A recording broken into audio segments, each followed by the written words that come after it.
The war between the states was entering its final year, and one of the main thoughts that occupied President Abraham Lincoln's mind was the part played by Rome in the war.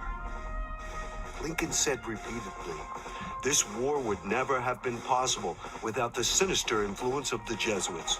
We owe it to popery that we now see our land reddened with the blood of her noblest sons."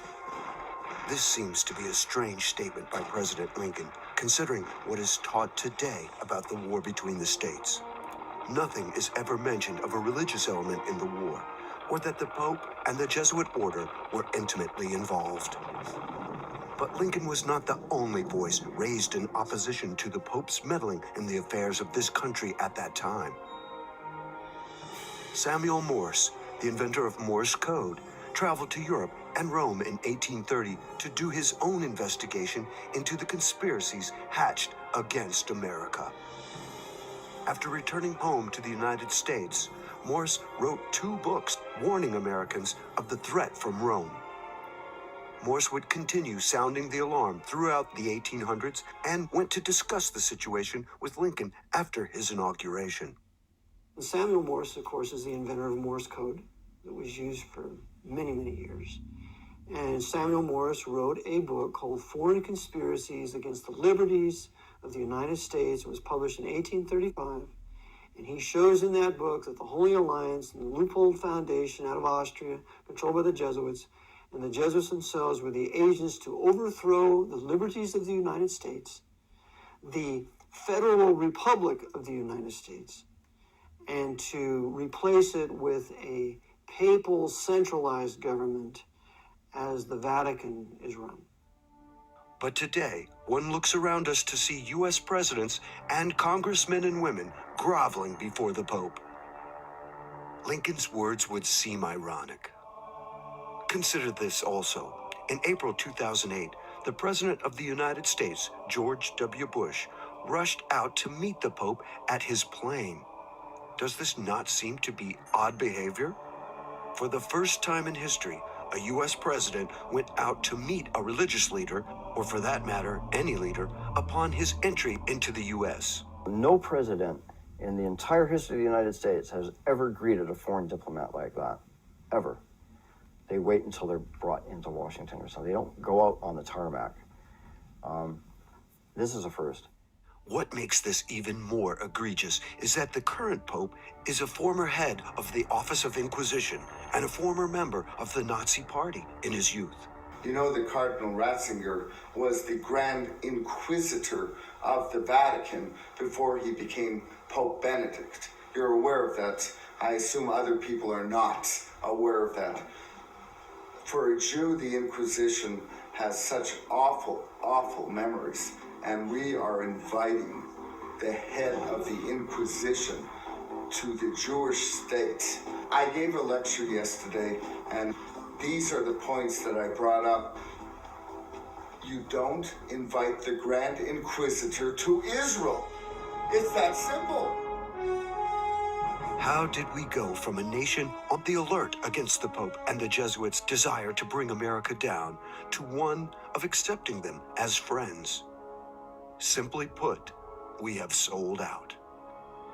It has not gone unnoticed that several Protestant presidents have attended Mass and taken communion at Catholic churches.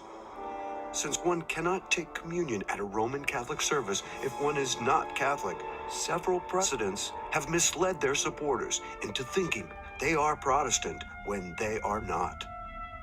Furthermore, those in power are often Roman Catholics outright, so it is expected that they will obey orders from the Pope. From U.S. presidents to kings and queens to religious leaders throughout the world, those in power meet the Pope and bow down to him. Even when President Obama went to the Vatican in July 2009 to discuss the world economic situation, he too bowed to the Pope. Upon leaving, President Obama said, "We look forward to a very strong relationship between our two countries." It is important to remember these words of President Obama and what they mean.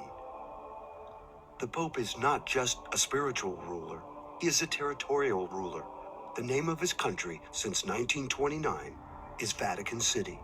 The Pope is a monarch. He actually, according to various books, the Pope is the monarch of the world.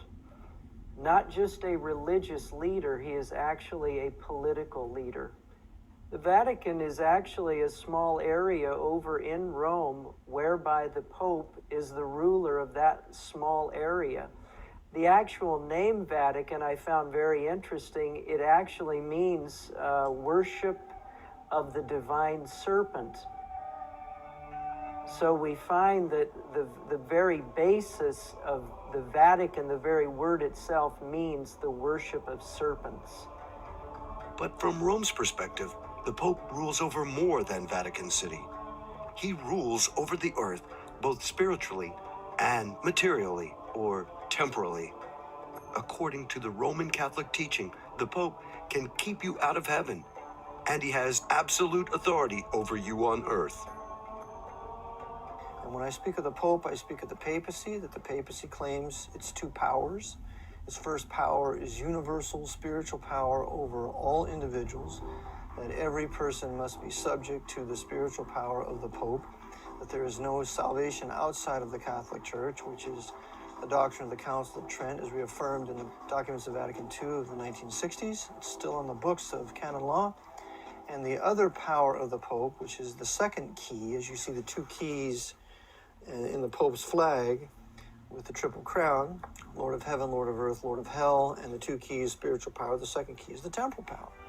And the temporal power is this, that the Pope believes he has the right to rule the government, the civil government of every nation. That temporal power has never been denied, it's never been disclaimed. But there is no question that the Pope wields both swords, both a spiritual sword that the public sees, as well as a political sword, which most people do not see. So it is very interesting and unsettling to those who love freedom and the right to worship God as one sees fit, to see our leaders submitting to the Pope of Rome.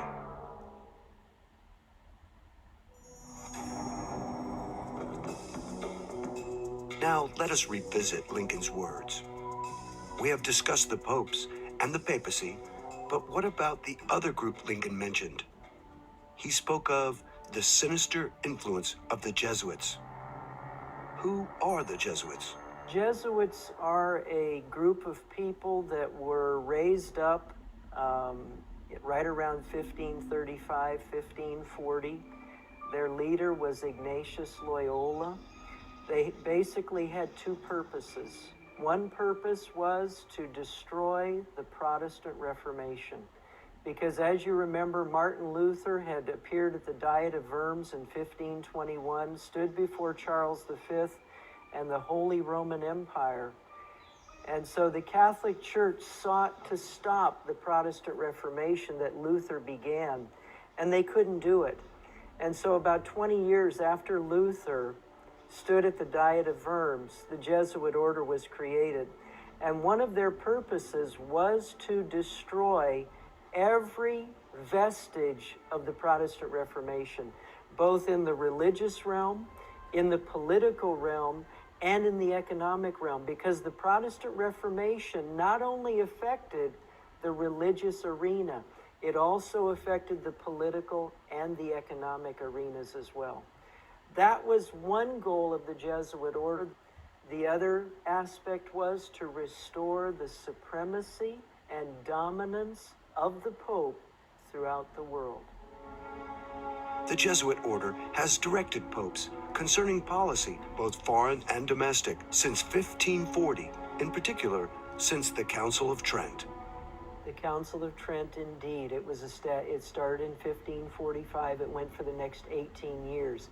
That doesn't mean that they stayed there for 18 years. They met in different places, but over that period of time, the various leaders of the Catholic Church and the newly formed Jesuit order would come together from time to time and discuss how the Catholic Church would respond to the teachings of the Protestant Reformation. Would they accept them, or would they completely reject them?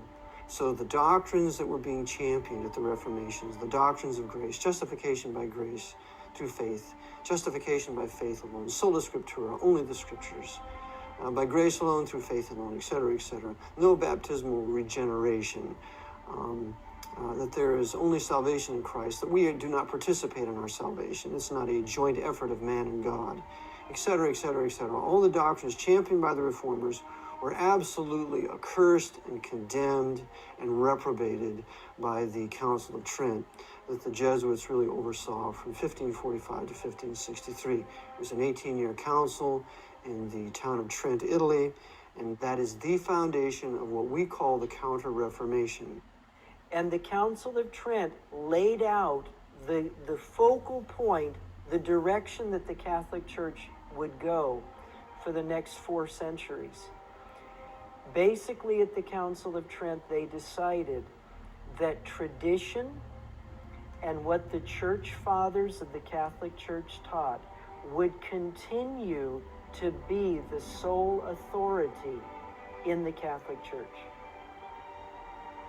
Now, of course, there's other aspects of that, other teachings that branch off from that, but that is the basic sum of the Council of Trent, that tradition would still rule the Catholic Church. The anathemas that they have come out with that came from the Council of Trent to destroy heretics, to destroy those who would uphold the Word of God, those still live today. That's correct. The papacy has not rescinded any of the curses set forth in the Council of Trent. In fact, the Council of Trent ends and says, "Accursed be all heretics. Accursed, accursed." Every pope has to swear to uphold the Council of Trent. And if you read the documents of Vatican II, put together by Abbot, it shows you right there that every pope must swear to uphold the Council of Trent, even though in the 60s, when they were calling heretics separated brethren, with that delusion and illusion, they still did uphold the Council of Trent, as well as all the former papal bulls condemning heretics and calling for kings to kill them out of their dominions, like the doctrines of Pius IV. The head of the Jesuits is the superior general of the order. He is called the Black Pope. The head of the Jesuit order is the Black Pope. The man who is currently there, he was just recently elected, Nicholas Adolphus. The Black Pope is the head of the Jesuit order. He is called the Black Pope not because he is of African origin, but because he is in the dark. We see the white Pope, we see Pope Benedict XVI, because he's visible and all the world knows who he is. But the Black Pope remains in the dark, behind the scenes, and so few people know he even exists. But that's why he's called the Black Pope, and he's the one who heads the Jesuit order. There is an ongoing war against anyone who resists the power of the Pope. And this war is directed by the Jesuits. This war is not waged openly by the Jesuits. The Society of Jesus moves in the shadows. They infiltrate and get others to do the dirty work of assassination. If armed conflict is needed, they use the army of one nation to bring a disobedient nation to its knees. The Jesuits would do that very thing. They were very intelligent. They're still very intelligent people. What they would do is they would infiltrate, they did it through economics, through the merchants. They would then come in, start teaching. They were very wise people. They would then infiltrate not only into schools, but they then would infiltrate into local government and then rise up to higher government officials. We find that repeatedly in the book by Avril Manhattan called Vietnam, Why Did We Go?, where he talks about how they followed this exact plan throughout Southeast Asia. They did it in Japan. They did it in China. They did it in Korea. They did it in Vietnam. They did it all along the Pacific Rim. Well, eventually what would happen, you would have created Catholic cities where all the people in towns would become Catholics. Well, they would then try to put their Catholic ideals onto the major religious populace of a country. In the Far East, of course, the major religious populace would be the Buddhists. So these Catholics in these countries, these converts to Catholicism, they would try to push their Catholicism on their Buddhist friends. And when the Buddhist friends rejected it, the Catholics would start to use force. Well, then the Buddhists would appeal to the local governments, the state governments, the national governments, and then there would be revolution. It got so bad in Japan that in 1639, the Japanese emperor, he said, no more Catholics, no more Europeans will come to our island again. And that ban stayed there for almost 2 centuries. This happened throughout the Far East and in other countries throughout the world. Why has this assault on the non-Catholic world been ignored by most people, especially Protestant ministers? Billy Graham he didn't protest towards the latter part of his life. For the first part, I think he was solid when he first started. But along around the early 60s, his voice was silenced. Robert Schuller, Paul Crouch, Hal Lindsey, Pat Robertson, James Dobson, all of these men, they're not protesting. What they have become are agents of Rome. I remember back when I was starting my student teaching, I was teaching 7th grade history to young people, talking about the Pilgrims and Puritans coming over to America. The book said absolutely nothing about why they were coming to America. And I was just reading, and I've got a book here called the Rothschild Money Trust, and also a book about the Rockefellers, the Rockefeller File by Gary Allen. But these people have set up trusts, and they have rewritten the history books. They have rewritten the history books so that the 7th grade history book that I was teaching out of said nothing about the Reformations.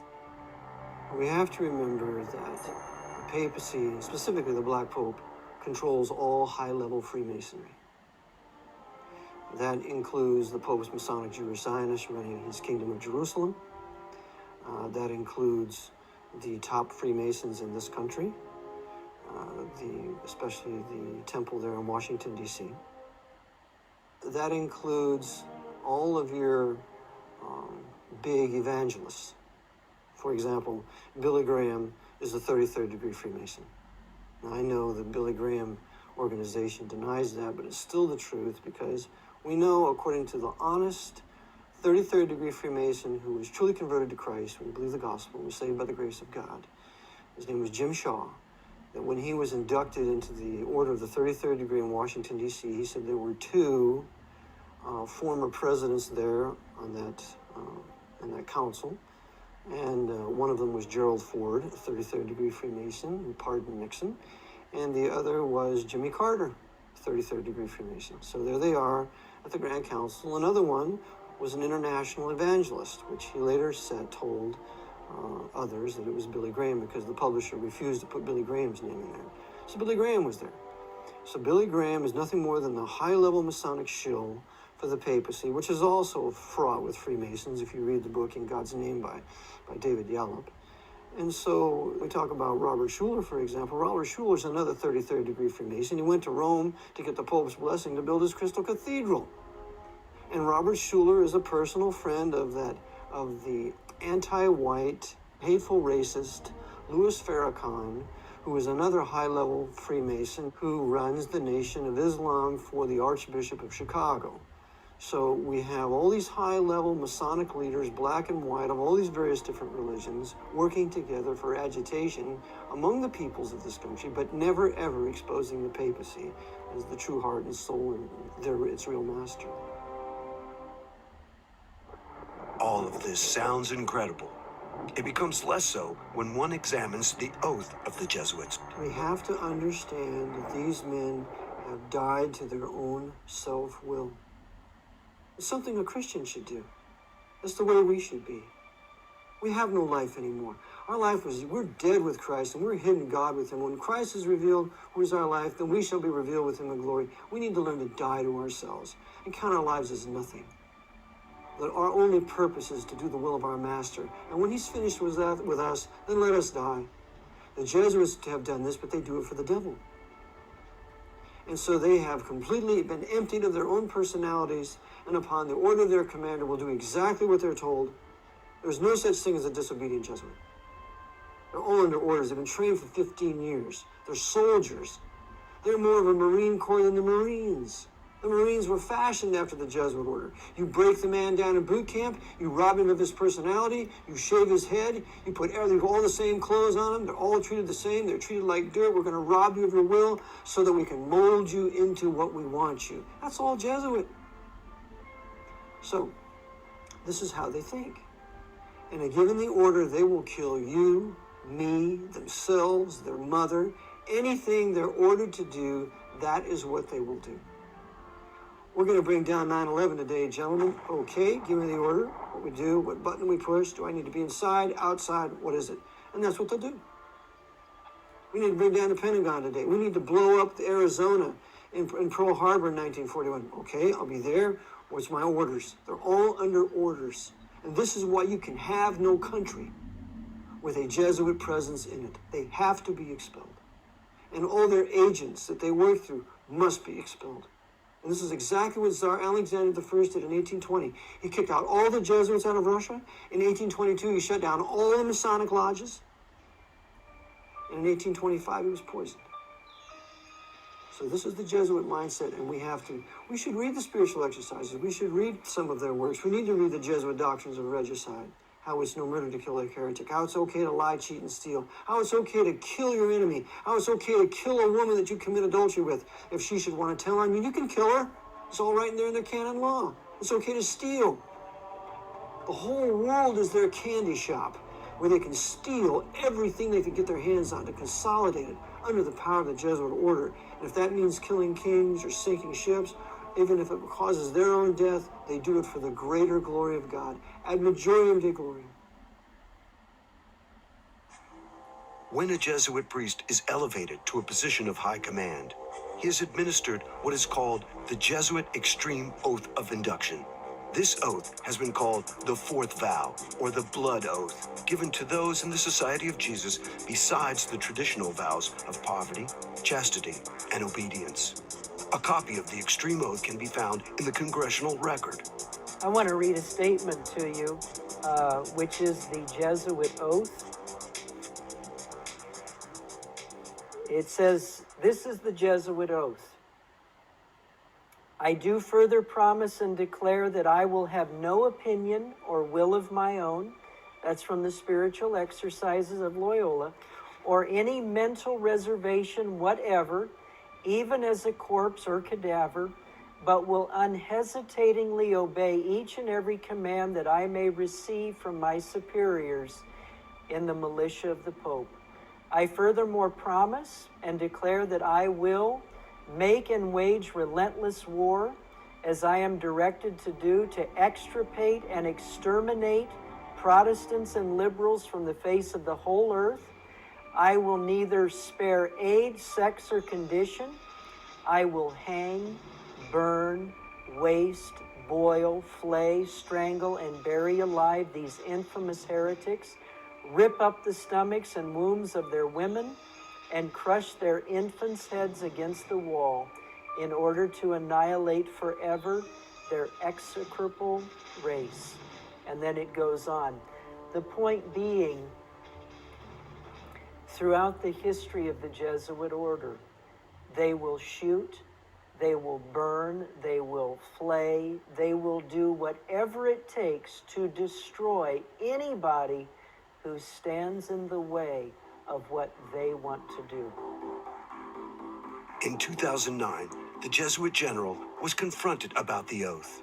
One of the things in your Jesuit high oath, I think it says something about, furthermore, you promise to declare that we'll, at the first opportunity, seek war at any opportunity against heretics, Protestants, liberals. What is that? See here?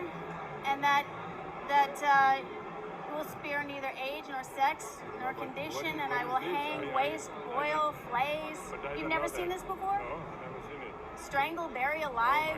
It's horrible. And I was like, look, it's in the congressional record. Thank you very much. Thank you for coming. Does the oath and activities of the Jesuit reflect anything Christian?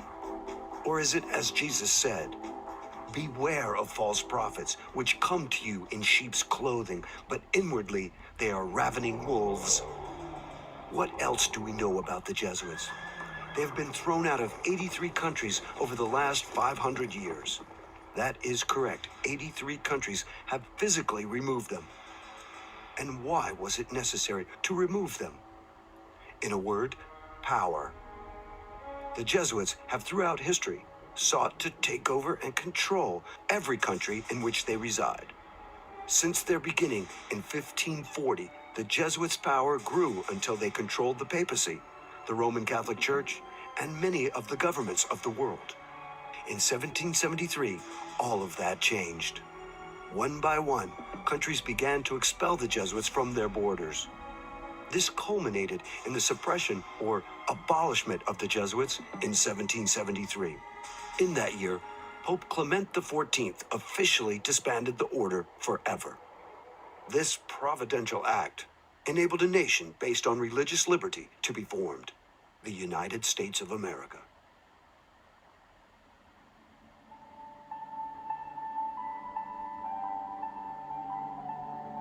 At the same time in history as the Jesuits were suppressed, the American Revolution occurred. Many believe this was no accident, but an act of God. I see the suppression of the Jesuits as providential because without the suppression of the Jesuit order, there is no successful American Revolution, period. We have to understand that the Protestants and the Baptists of Europe have been persecuted in excess of 200 years, crying out to the Lord for some place to live where they could worship him and seek his face and be obedient to his word. That nothing else was more important to them than that.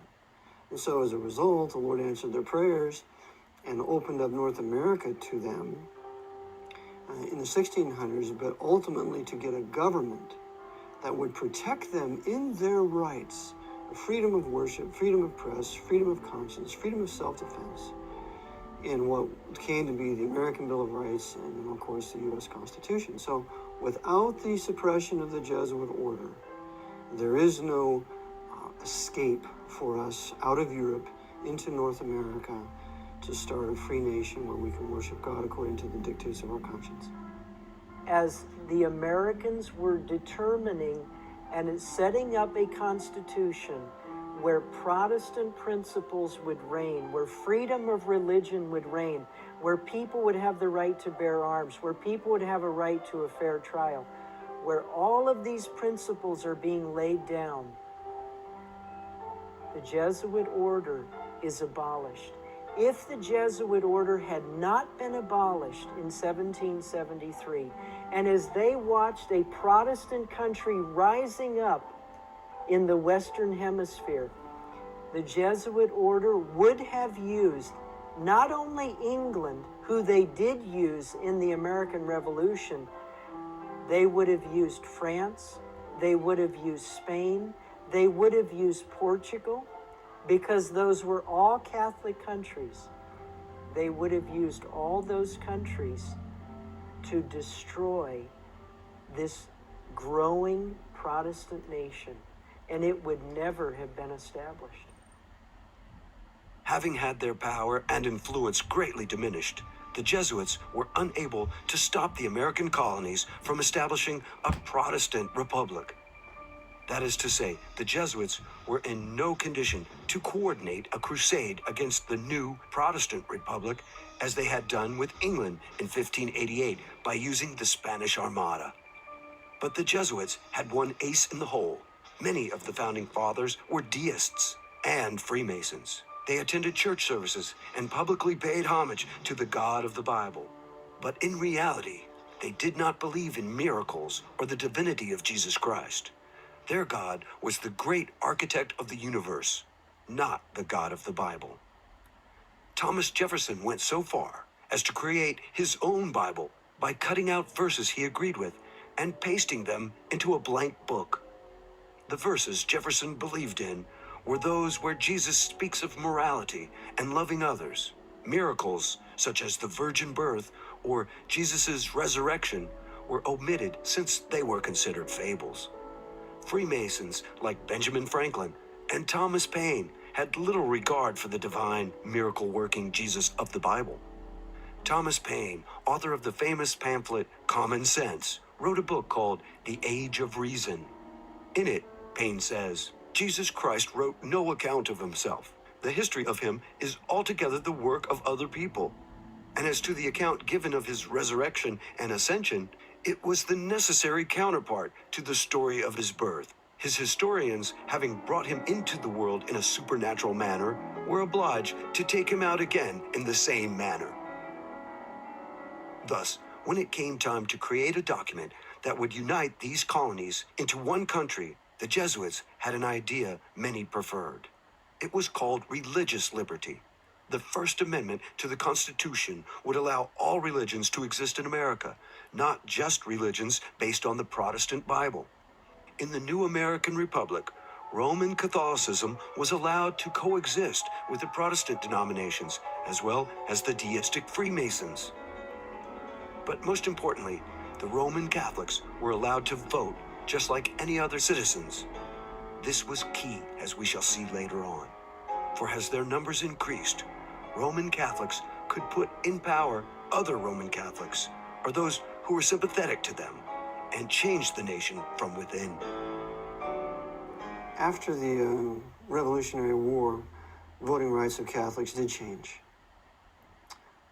We know that one of the signers of the Constitution was a Roman Catholic. There was only one, Mr. Carroll. But nonetheless, it made it look like a place for Roman Catholics to come, as well as Protestants to have religious liberty, which is absurd.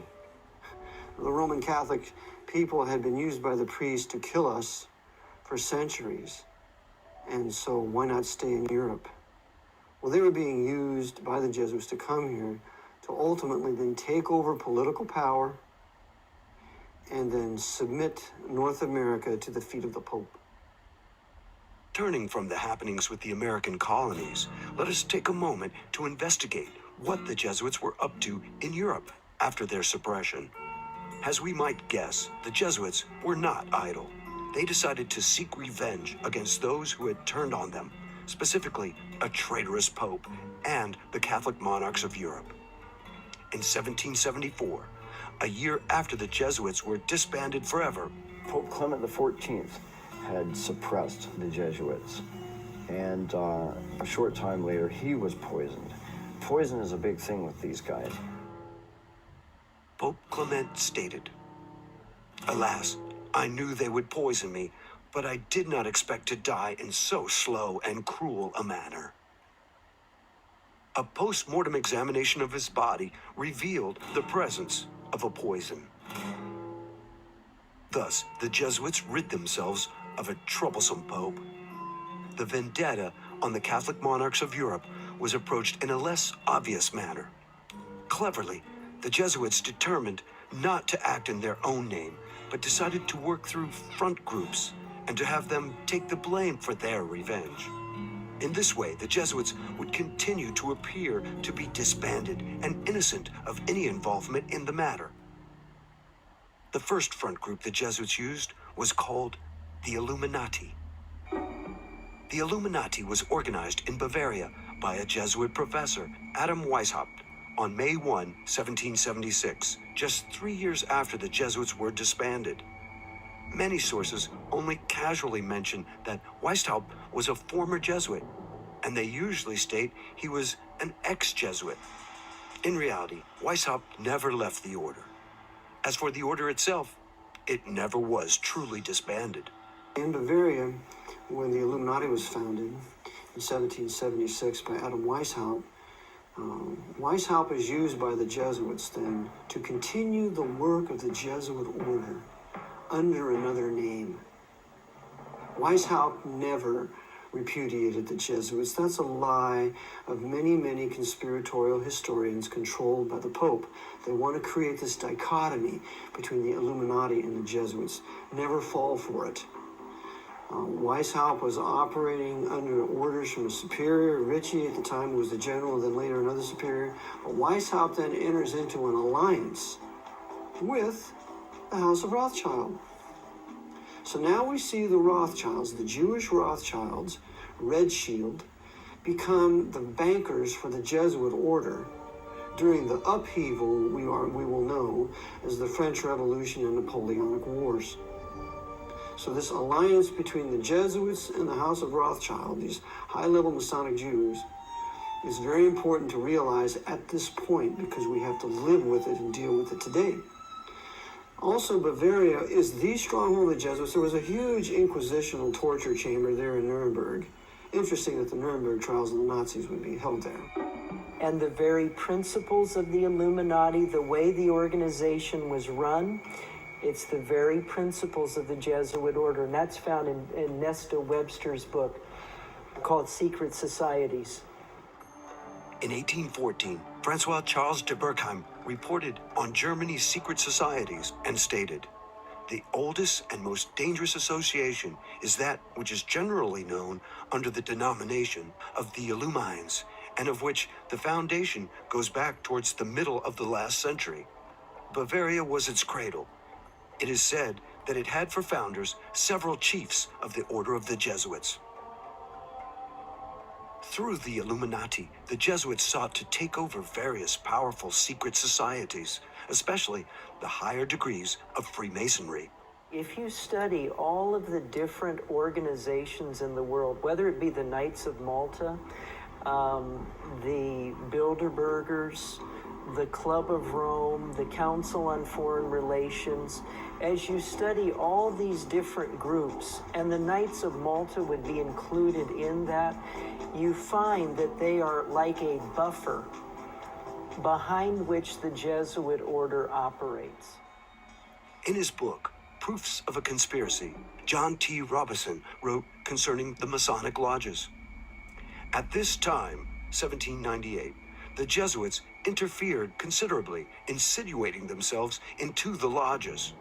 Robison went on to say, "This society is well known to have put on every shape and to have made use of every mean that could promote the power and influence of the order. And we know that at this time they were by no means without hopes of re-establishing the dominion of the Church of Rome in England." And with the Illuminati and the higher orders of Freemasonry, the Jesuits fomented the destruction of the very monarchs who had opposed them, beginning with the French Revolution and later with Napoleon Bonaparte. The French Revolution was launched and waged by the Jesuits using Grand Orient Freemasonry and Scottish Rite Freemasonry in England for the purpose of punishing the Roman Catholic monarchs of Europe, taking back the Vatican Empire from the Pope, tearing away the colonies from England, Protestant England. They were doing several things at one time. Remember, the Jesuits are the great Hegelians. They can think along 10, 20, 50 different lines at the same time and coordinate them all together. So to understand what we do, we have to think dialectically. We can never think linearly. So the purpose of the French Revolution, first and foremost, was to punish the Roman Catholic monarchs of Europe. And that they did. What happened? Why, they beheaded Louis XVI, the grandson of Louis XV. We're going to teach you Bourbons of France who you mess with when you suppress the Jesuits. And then we're going to behead his wife, Marie Antoinette. And she was the daughter of Maria Theresa. She was a Habsburg. So we're going to punish you Habsburgs. You suppress us, we're going to cut off the head of Marie Antoinette using our Jacobins. And then you Braganzas of Portugal, we're going to drive you into exile using Napoleon. They did. They had to go into South America. And you Bourbons of Spain, we're going to drive you into exile too. We're going to have Napoleon set up a little banana republic up here in Spain. And then the Knights of Malta, how dare you kick us off your island of Malta in 1768? We're going to teach you a lesson. So they took Napoleon down here with his huge fleet, took all the treasures of the Knights of Malta and took all their weapons so that they could use that in the invasion of Egypt, at which time the Jesuits used Napoleon to kill all the Mamelukes, the bodyguard of the Caliph of Egypt. So now they're waging war against Islam like they are today. When Napoleon's usefulness came to an end, the Jesuits had him betray his soldiers in a war with Russia. Like many of the founding fathers of America, the French soldiers were very nationalistic, and they would be a problem in the future plans of the Jesuits. After his defeat in Russia, Napoleon was forced to abdicate. Working in the shadows, the Jesuits made sure he was kept in reserve should he be needed. So Napoleon was sent to the island of Elba and given an annual pension of 2 million francs. Then, on August 7th, 1814, the unthinkable occurred. Pope Pius VII restored the Jesuit order. The Jesuits were revived in 1814 with the papal bull by Pope Pius VII, which brought them back into existence. The suppression of the Jesuits was to last forever. It only lasted 41 years. Former U.S. President John Adams wrote to Thomas Jefferson in 1816 about the rebirth of the Jesuits and the danger they posed to America. Adams stated plainly, "I do not like the resurrection of the Jesuits. They have a general now in Russia, in correspondence with the Jesuits in the United States, who are more numerous than anybody knows. Shall we not have swarms of them here, in as many disguises as only a king of the gypsies can assume, dressed as painters, publishers, writers, and schoolmasters? I have lately read Pascal's letters over again, and 4 volumes of the history of the Jesuits. If ever any congregation of men could merit eternal perdition on earth and in hell, it is this company of Loyola." Jefferson replied back to Adams, "Like you, I disapprove of the restoration of the Jesuits, for it means a step backward from light into darkness." Coincidentally, the restoration of the order occurred 1 month before the first meeting of the Congress of Vienna in 1814. The Jesuits were deeply involved in this meeting. When the monarchs of Europe began fighting among themselves, the Jesuits manipulated the circumstances to bring Napoleon back for an encore performance, the famous 100 Days. The monarchs gathered in Vienna came to terms quickly in order to meet this renewed threat, the Jesuits' careful manipulation of the events being played out like a chess game. Again, it must be remembered that the Society of Jesus never wanted to do away with kings. The Jesuits only wanted to punish those who had suppressed the order. In March of 1815, 9 days after the Congress of Vienna ended, Napoleon led his patriotic monarchy-hating men to defeat by attacking the wrong spot of the British lines at Waterloo. The Battle of Waterloo was deliberately lost by Napoleon, as explicated by our great Southern General Thomas Jonathan Stonewall Jackson when he reviewed the battlefield. And you can find this in Dabney's great work, his biography that he wrote on Stonewall Jackson called The Life and Times of Stonewall Jackson. And when Jackson went there, he said, Napoleon attacked from the wrong position. He should have attacked over here.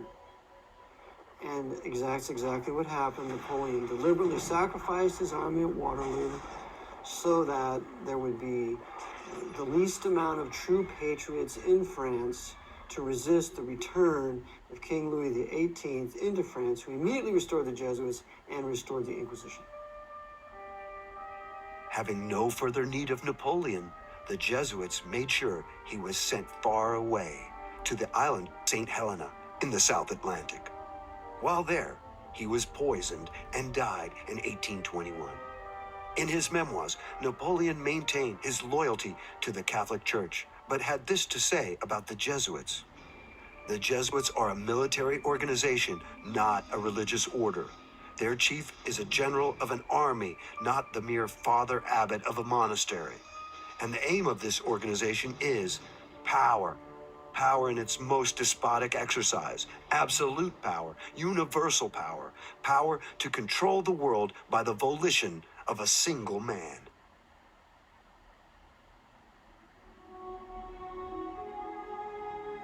We have stated that the Jesuits were deeply involved in the Congress of Vienna. Ostensibly, this meeting of the monarchs of Europe, under the direction of the Jesuits, was for the purpose of reorganizing Europe, restoring the balance of power, and discussing the creation of a federation of Europe. According to author Burke McCarty, the Congress of Vienna and several other secret meetings were in reality black conspiracy against popular governments. After the Constitution is signed, Protestant principles are put in place in the United States. You go into the early 1800s, the Napoleonic Wars are being fought in Europe, in Russia, but finally the Napoleonic Wars have stopped. All of the monarchs of Europe convene in Vienna, Austria. The man who headed it was Clemens von Metternich of Austria. Russia was there, England was there, France was there. They all came there to Vienna to decide on a big problem in the world. There were governments of the people, by the people, and for the people that were being established. And these monarchs of Europe and the Pope himself, Pope Pius VII, and the newly formed, reestablished Jesuit order in 1814, they all came together and they said, if we don't destroy these free popular governments, eventually the principles of those governments will destroy us. So at the Congress of Vienna, it was voted that they would pursue the destruction of any free governments in this world. And in 1814, the one government that was the thorn in their side was the United States of America. 8 years after the Congress of Vienna, the same parties met in Verona, Italy, for a second meeting to discuss the United States of America and the threat of popular governments. For posterity's sake, on April 25, 1916, Senator Robert L. Owen of the United States Congress entered into the congressional record the secret Treaty of Verona that was signed by the monarchs of Europe. These kings of Europe, under the control of the Pope, called themselves the Holy Alliance. The first article stated, "The high contracting powers engage mutually in the most solemn manner to use all their efforts to put an end to this system of representative governments." The third article gave special thanks to the Pope for what he has already done for them and solicit his constant cooperation in their views of submitting the nations.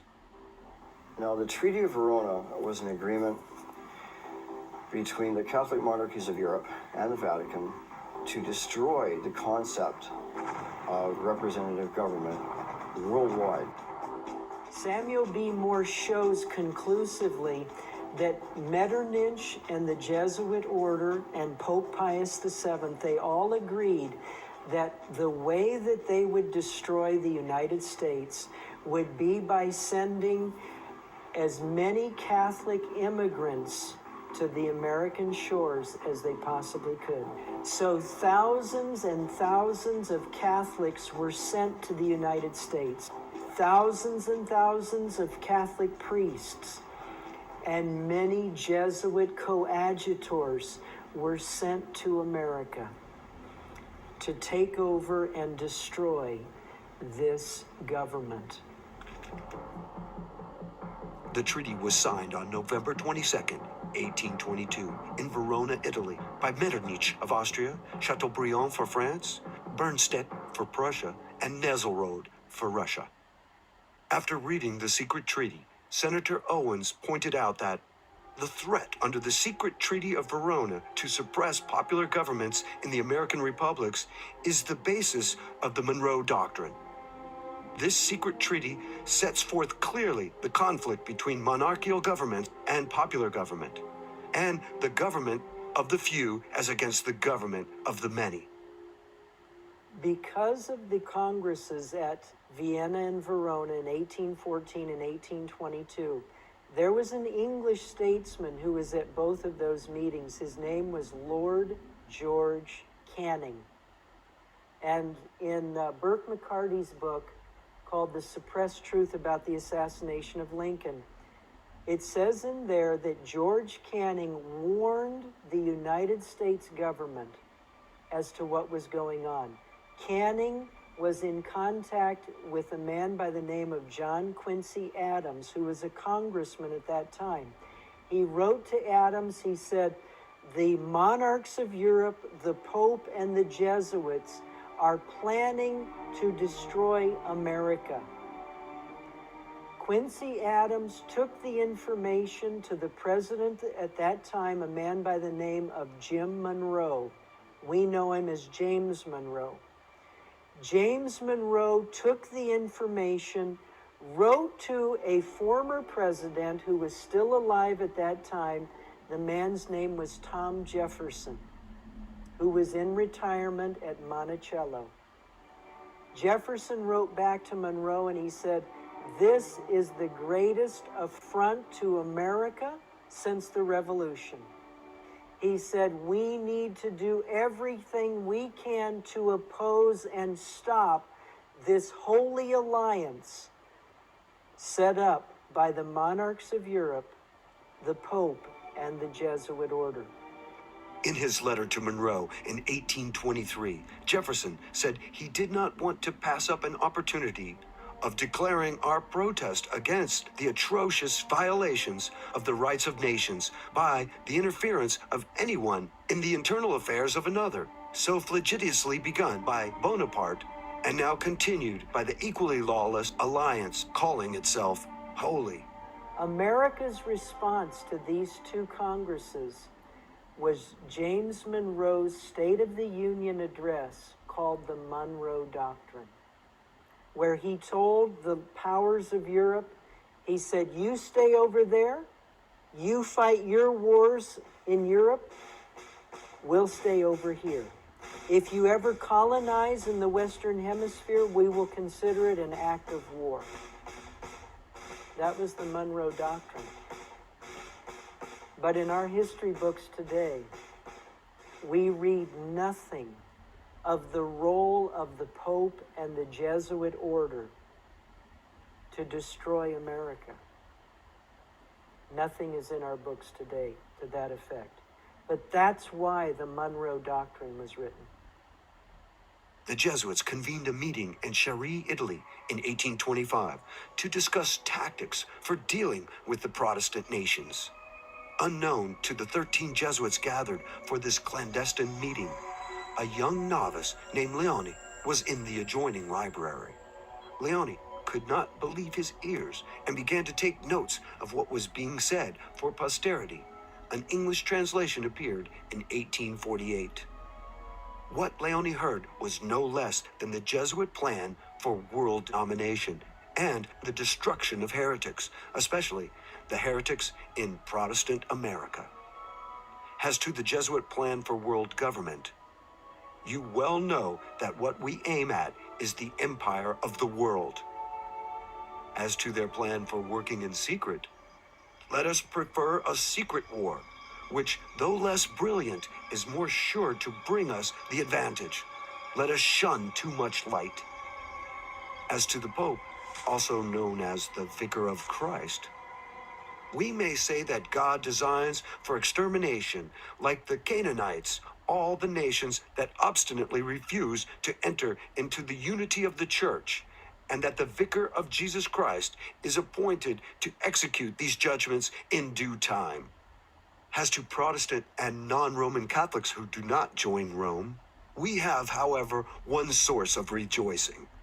We cherish at the bottom of our hearts this principle that whatever does not unite with us must be annihilated.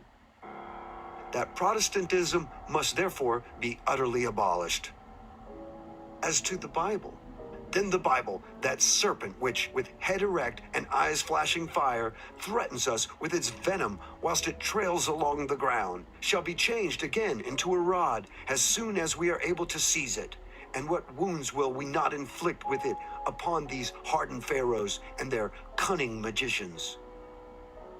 The Monroe Doctrine was ratified in 1823. The Jesuit meeting in Chieri, Italy, took place in 1825. 1 year later, John Adams and Thomas Jefferson died on the same day. Both of these former presidents and defenders of the Constitution died on July 4th, 1826. What are the odds that these two men, so critical to the birth of the United States and enemies of the Holy Alliance, the Vatican, and the Jesuits, would die on the same day? The day they died was the 50th anniversary of the adoption of the Declaration of Independence. Autopsies were not performed on the former presidents, and it was assumed that they died of natural causes. Another strange coincidence would be the death of James Monroe on yet another 4th of July in 1831. Monroe left office in 1825 and supposedly died of tuberculosis 6 years later. It should be noted that the symptoms associated with arsenic poisoning, difficulty in breathing, dryness and tightness of the throat, seizures, and burning pain, are similar to those of tuberculosis. George Morgan commented on these strange circumstances in his book, The Life of James Monroe. Morgan states, as John Adams and Thomas Jefferson had died on the 4th 5 years before, Monroe's death added to the wonder, as though a power aloft had taken cognizance of the peculiar patriotism of these mortal men and had translated them.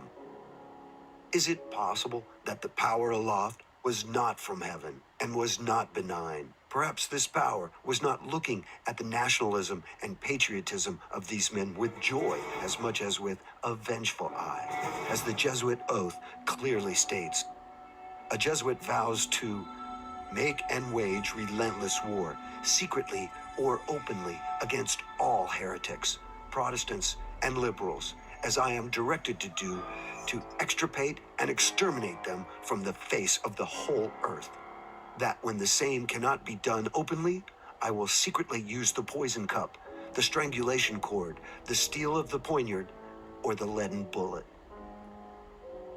Others have even pointed out George Washington's sudden death in 1799 as very suspicious. There is evidence that the Jesuits assassinated a few American presidents before the war between the states. The first president they assassinated was George Washington. He was poisoned with anthrax.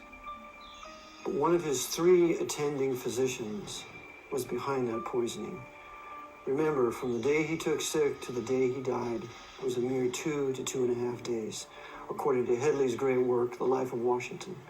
So he was murdered. Why would the Jesuits want to kill George Washington?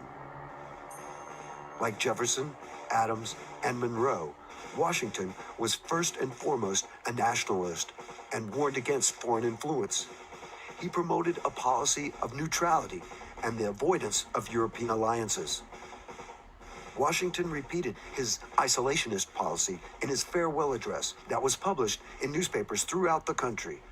Washington wrote, "It is our policy to steer clear of permanent alliances with any portion of the foreign world." Besides this admonition to avoid foreign alliances, Washington loudly declared America should keep itself free from foreign influence. Against the insidious wiles of foreign influence, I conjure you to believe me, fellow citizens, the jealousy of a free people ought to be constantly awake. In addition to these publicly expressed opinions, Washington had acted swiftly to put down the Jacobin-inspired Whiskey Rebellion in 1793 with 15,000 troops. Instigating the rebellion was the French ambassador, Edmond Guenet, and the revolutionary democratic clubs that had sprung up in America. Guinet and the Democratic clubs were linked to the Jacobin clubs in France. In her book, World Revolution, Nesta Webster states, these Jacobin clubs were organized by the Revolutionary Committee under the direct inspiration of the Bavarian Illuminati. The Jesuits created the Illuminati and were thus working through the Democratic clubs in America. Washington never realized he was taking on the Jesuits when he crushed the Whiskey Rebellion. John Adams became president after Washington left office. During John Adams' administration, war with Illuminati-controlled France was averted, but Washington made it known he would not resist a call from Congress to assume command of the army. Furthermore, Washington endorsed the passage of the Alien and Sedition Acts that were designed to protect the United States from the extensive French Jacobin conspiracy. It is therefore no wonder that the vengeful eye of the Jesuits was focused on George Washington. After leaving office in 1797, Washington lived only 2 years and 9 months. From the onset of his illness in 1799 to his death was a mere 2 days. As with Monroe's death, the symptoms leading up to Washington's death were difficulty in breathing, tightness of the throat, and burning pain. Washington was only 67 years old when he died. Like Jefferson, Adams, and Monroe, there was no autopsy with Washington's death. However, the Jesuits made sure they had a servant on hand, Tobias Lear, to carefully plant the story that Washington had neglected to take off his wet clothes after coming in from his day of riding about his farms in snowy weather. Washington had taken cold, undoubtedly, from being so much exposed the day before, and complained of a sore throat. Lear said this even though Washington explicitly told him that his great coat had kept him dry. According to Lear, we are to believe that George Washington, who survived the hardship of a winter at Valley Forge and other severe winters, did not know how to take care of himself in bad weather. The more likely truth is that Washington had opposed the plans and schemes of the Society of Jesus and was assassinated for his interference. Other American presidents, both in the 19th and 20th centuries, who would run afoul of the Jesuit order, would meet untimely deaths. For instance, the short presidency of William Henry Harrison. Harrison had been elected president on March 4th, 1841. He would serve as president for only 35 days. At the end of March, the newly elected president came down suddenly with an illness and died. Many thought this was the result of his long inaugural address, which lasted over 2 hours in cold weather. But Harrison had been fine after the speech, and weeks had passed since the inauguration. Why was Harrison assassinated? One only has to go to his inauguration address to find the main reason. Harrison stated in the 4th paragraph of his speech, "We admit of no government by divine right," believing that so far as power is concerned, the beneficent Creator has made no distinction amongst men, that all are upon an equality, and that the only legitimate right to govern is an express grant of power from the governed. Like other leaders in the past, Harrison was thumbing his nose against the Holy Alliance, who practiced the divine right of kings to wield power as sanctioned by the Pope. Harrison was also unwilling to accept Texas, a slave territory, into the Union, which ran against the Jesuit plan of using the slave issue to agitate and divide the northern states from the southern states. Unlike Adams, Jefferson, and Monroe, the Jesuits did not wait for the 4th of July to eliminate the heretical President Harrison. Harrison was poisoned at the end of March and died on April 4th, 1841. Vice President John Tyler succeeded Harrison as president. The annexation of Texas was accomplished in 1845 under the watchful eye of the new president. Another president who died suddenly in office was Zachary Taylor. Taylor was elected president in 1848. Taylor was a Southern slaveholder who did not want to see slavery extended to any more areas of the country. Like Washington, Taylor was devoted to the Union of the American States, was very popular, and was a military man. Another crisis over slavery occurred by the Jesuits in 1850. A compromise was being pushed to avert a split in the Union. Taylor did not like the compromise being worked out in Congress. On July 4th, 1850, Taylor attended the groundbreaking ceremonies for the Washington Monument. He was fine upon returning back to the presidential mansion. Then he became ill after eating some raw fruit that some say was a bowl of cherries. A violent fever came upon him. Senator Benton commented that the violent attack commencing soon after his return to the presidential mansion. Old Rough and Ready frustrated his assassins and managed to fight the poison for 5 days and avoided the 4th of July curse. President Taylor died on July 9th. The Jesuits removed a strong, unifying leader and replaced him with a more malleable president in Millard Fillmore. Fillmore signed the compromise in 1850, just 2 months after Taylor's death. As the Jesuit agitation of the American states was reaching its climax in the 1850s, a trial occurred in 1855 at a courthouse in Illinois that would bring two faithful men together. These two men would join forces to fight the Jesuits. The first was a rebellious Roman Catholic priest by the name of Charles Chiniquy. The second was a lawyer by the name of Abraham Lincoln. Charles Chiniquy did not approve of the corrupt conduct of many of the priests he knew. These evil priests were drunkards, sexually promiscuous, and thieves, often stealing money and property collected from their parishioners. The priesthood in Chicago was very corrupt, morally and every other way. They were drinking heavily. They would go on these retreats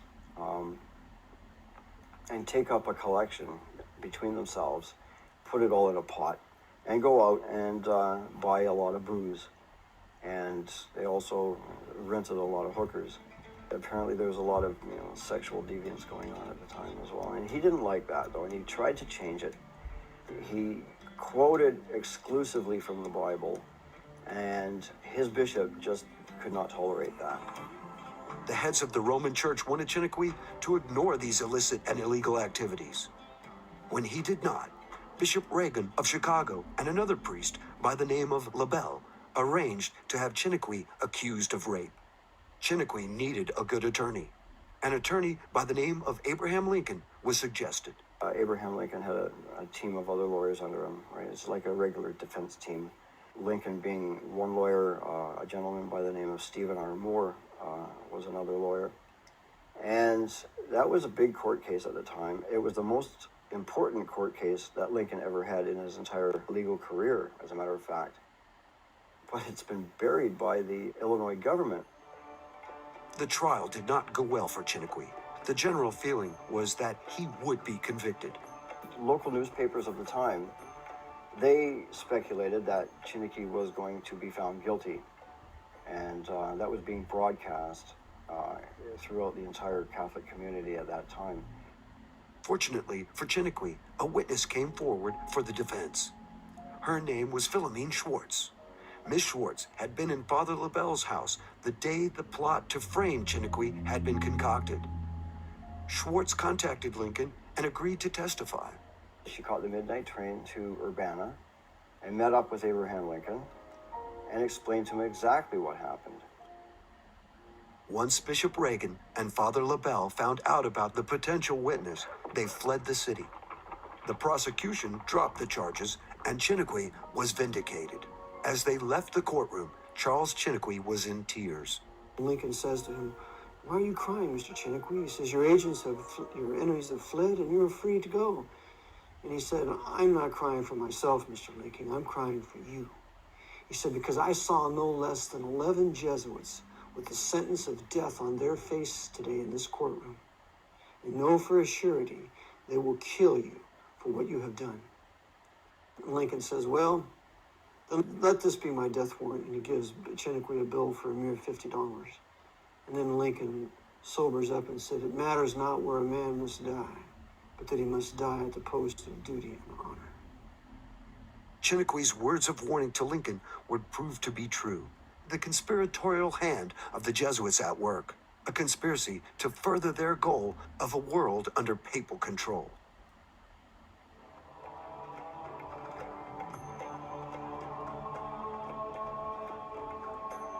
Abraham Lincoln was elected President of the United States 5 years after Charles Chiniquy's trial. By 1860, agitation between the North and the South was so great that many of the Southern states decided to leave the Union over Lincoln's election.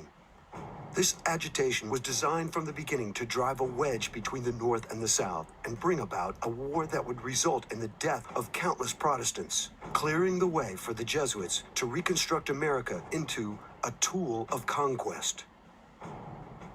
Lincoln had no military background, and the perception in the South was that he was incapable of mounting a war to stop the Southern states from leaving the Union. However, the Jesuits had studied Lincoln and knew he would be a very effective leader. In his own way, Lincoln would serve the Jesuit ends. Those ends were, 1, to kill Protestants who lived mainly in the South, and 2, to undermine the Constitution, especially the doctrines of state sovereignty and states' rights. Once in office, Lincoln refused to accept the right of any state to leave the Union. He also refused to remove the federal troops from Fort Sumter under the command of Major Robert Anderson, who was a Freemason. As tensions mounted, the Jesuit-controlled Freemasons on both sides turned the standoff into a bloody war.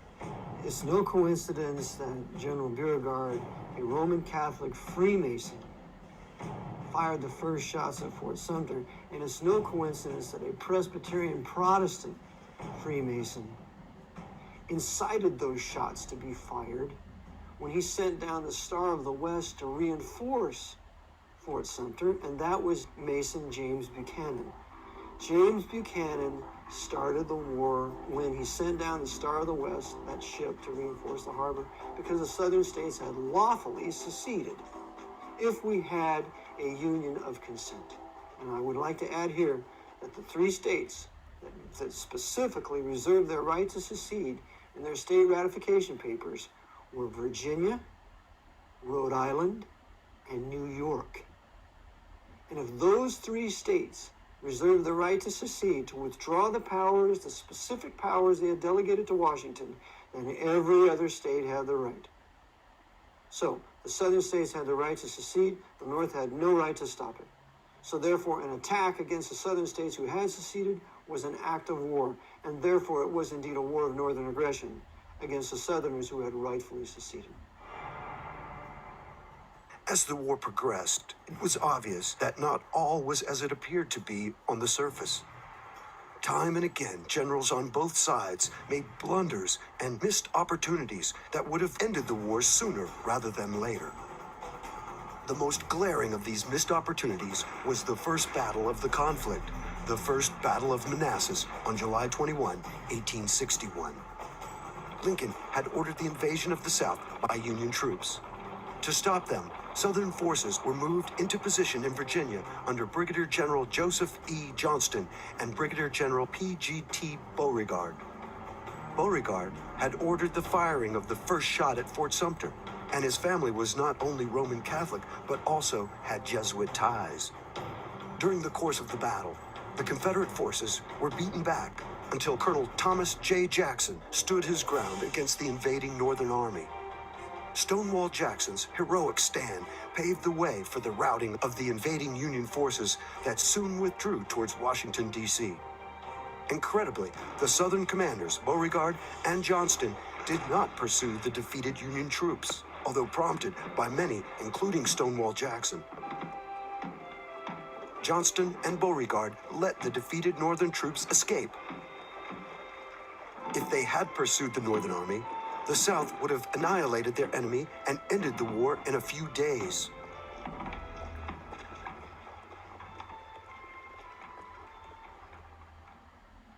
Along with Johnston and Beauregard, there were other Southern generals who seemed, at times, to be working against the South. Take, for instance, the legendary Robert E. Lee. It was General Robert E. Lee who ordered the disastrous Pickett's Charge at the Battle of Gettysburg on July 3, 1863. Author and historian Bevan Alexander states, Pickett's Charge was doomed before it started. Sending massed bodies of men across nearly a mile of open ground against emplaced riflemen and banked cannons was simply an invitation for destruction. Bevan Alexander goes on to say that by insisting on fighting the North at Gettysburg and ordering Pickett's Charge, Lee had lost well over a third of his army and had destroyed the last offensive power of the Confederacy. It was also General Robert E. Lee who refused to listen to Stonewall Jackson concerning the South's overall strategy. Jackson realized that an offensive war against the North would result in the South's defeat. No matter how skilled a battle leader Lee was, he could never win the war by pitting the far weaker resources of the South against the tremendous economic and military power of the North. Stonewall Jackson's plan was to avoid the Northern strength, its field armies, and strike at Northern weakness, its undefended factories, farms, and railroads. Jackson wanted to bypass the Union armies and to win indirectly by assaulting the Northern people's will to pursue the war. Jackson called this unrelenting war. Lee never fully accepted Jackson's view. However, a Union general named William Tecumseh Sherman did. Sherman's march from Atlanta to the sea, conducting unrelenting war, broke the back of the South in 1864 and spelled the end of the conflict. Lee was the one responsible for the defeat of Antietam or Sharpsburg when he left the Order 191 there wrapped up in a cigar. It was found by Yankee generals. Lee was behind that. Lee was behind not allowing Jackson to win at least 4 decisive battles against the Union forces. And this is spoken of and written very well in Bevan Alexander's great work, Lost Victories. It is also worthy to note this picture of Robert E. Lee at the age of 38 with his son. Lee is displaying a Mason sign called the Hidden Hand. Compare that picture with these pictures. All display the same Masonic gesture.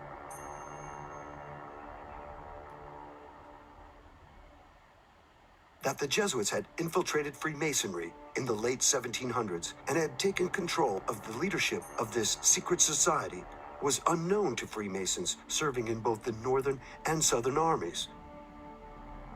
Essentially, all Freemasons were serving the Jesuits and the Pope. Besides Lee's inactions and blunders on the battlefield, as well as those of other Confederate generals, a case can be made that the South's greatest general, Stonewall Jackson, was murdered during the 4-day Battle of Chancellorsville, Lee being an accomplice. Jackson brings forth his plan to Lee how to flank Hooker's army, and then we can attack him from the rear. And Lee says, well, go ahead. Instead of saying, praise God, yes, if we can defeat Hooker, we can then march across the Potomac to Washington. Because that's all it would have taken. We were this close to keeping our liberty. But because Lee is in cahoots with Hooker, and there are Jesuits who are observers on the battlefield, as there were at Gettysburg, an arrangement is made between Lee and A.P. Hill, because A.P. Hill hated Jackson's guts. Jackson had A.P. Hill arrested. This is General A.P. Hill. General Jackson had General A.P. Hill arrested for insubordination. And Hill hated him for it. And so this was Hill's chance to get back. So Hill happens to have a subordinate general underneath him, who then will be used to fire upon Jackson. So Jackson, as he arranges his soldiers as they've flanked Hooker, and he tells them, whatever you do, do not stop. You march right through the federal camp. Well, what happens is A.P. Hill's general stops the whole movement. And so everything is almost thrown in disarray, and finally this guy's convinced, let's just keep going on. So by this time, they're losing valuable time. Still, it was a rout, but it wasn't a defeat like it could have been. And Jackson realizes that something's very wrong.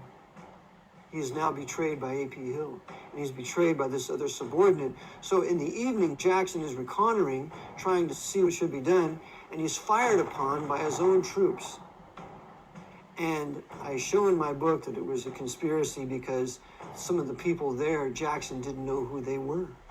They were Confederate officers, and Jackson never seen them before. So Jackson is wounded, but it's not mortal. He's bleeding, but he's bleeding severely. But what happens is that Major McGuire, the doctor, is called to his assistance. Well, the doctor then takes him off the way from the battlefield and amputates the arm, and his left arm, and Jackson is beginning to recover, but Lee orders him to be taken away from the battlefield by this doctor. And Jackson said, our men need our doctor. Why deprive our hurting, dying men of this valuable doctor? I'm getting better. But oh no, Lee gives the order to go to Guinea Station, take Jackson with you. And so Jackson is being taken there, and he's beginning to recover, and he's talking to the doctor, when can I get back, and so on. Well, the doctor gets him to Guinea Station and takes him away from the main house and takes him out to this little shack where only the doctor and he are allowed to be.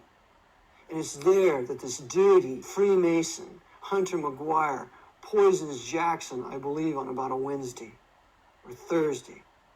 And then Jackson's wife is able to come and she sees him, but Jackson's not well. His arm it's the famous picture of him where he's had his arm amputated, but you really don't see it. The sleeve is still there. But he's been poisoned for the first time. And then Friday or Saturday, he's given the final poisoning, and he can't survive. And so the doctor poisons him, and his wife Julie is pleading for him. Doctor, isn't there any more you can do for him? And so he dies. And with the death of Jackson, the poisoning of Jackson, then this very same wicked Hunter McGuire poisons Jackson's right-hand man, who's also a preacher, Sandy Pendleton, Colonel Pendleton. He poisoned him too. So the Jesuits are busy using this doctor to get rid of the true Southern Confederate leadership, Lee being a party to all of this. Like many others, Stonewall Jackson was getting in the way of Jesuit plans and had to be eliminated. At this point, we should take note of a man by the name of James Clark. Clark graduated from West Point in 1829. After graduation, Clark was assigned to Louisiana. After a year of service, James Clark resigned his commission and converted to Catholicism.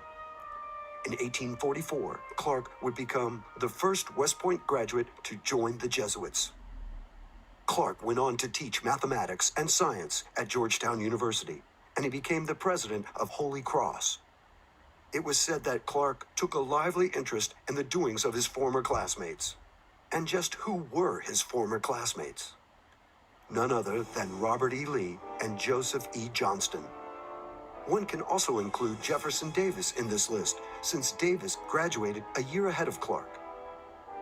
It can only be guessed as to what communications these former West Point graduates had with each other. But that a Jesuit was in communication with Lee, Johnston, and Davis during the period of the war between the states is surprising and somewhat shocking. And what is even more shocking were the activities of Confederate President Jefferson Davis in 1863. Protestant Jefferson Davis began corresponding with the Roman Catholic Pope. Pope Pius IX, who was completely in the hands of the Jesuit order at this time, because he was not in their hands when he first became Pope. He writes a letter to Jefferson Davis acknowledging him as the President of the United States. After the Battle of Gettysburg, there was a lot of correspondence that took place between the Davis government and the Vatican, the Davis government appealing to the Pope for official help and recognition, which Pope Pius IX eventually did give him. Davis was no stranger to Roman Catholicism. He had entered the Dominican-operated College of St. Thomas Aquinas near Springfield, Kentucky, for 2 years. He was the only Protestant student at the school. Interestingly enough, the young Davis sought to become a Catholic, but was encouraged to remain Protestant. One must ask why would the Roman Catholic Church turn down a convert? Did the Roman Church have plans for Davis that would be better served with him remaining a Protestant? After the war, Davis was sent a portrait of the Pope. Such a gift, said a great niece, was never before conferred on any but crowned heads. General Lee also had his own picture of Pope Pius IX, noting that the Pope was the only sovereign in Europe who recognized our poor Confederacy. Such was the attitude of these leaders of the Confederacy. Men who were easily fooled or who were willingly playing along with the Jesuits' plan. It was these men who led the Protestants of the South into a war that they had no intention of winning. Shades of Korea, Vietnam, and the Gulf Wars come to mind. It should be remembered that for all of its posturing and open statements of support for the South, the papacy was really not on the South side at all. The open but false policy of Rome was that the Pope was on the side of the South. And Chiniquy falls for this delusion in his book, unfortunately. The secret but true policy of Rome was that Rome was completely on the side of the radical red Republicans in the North. Stevens, Sumner, Bingham, the list goes on and on.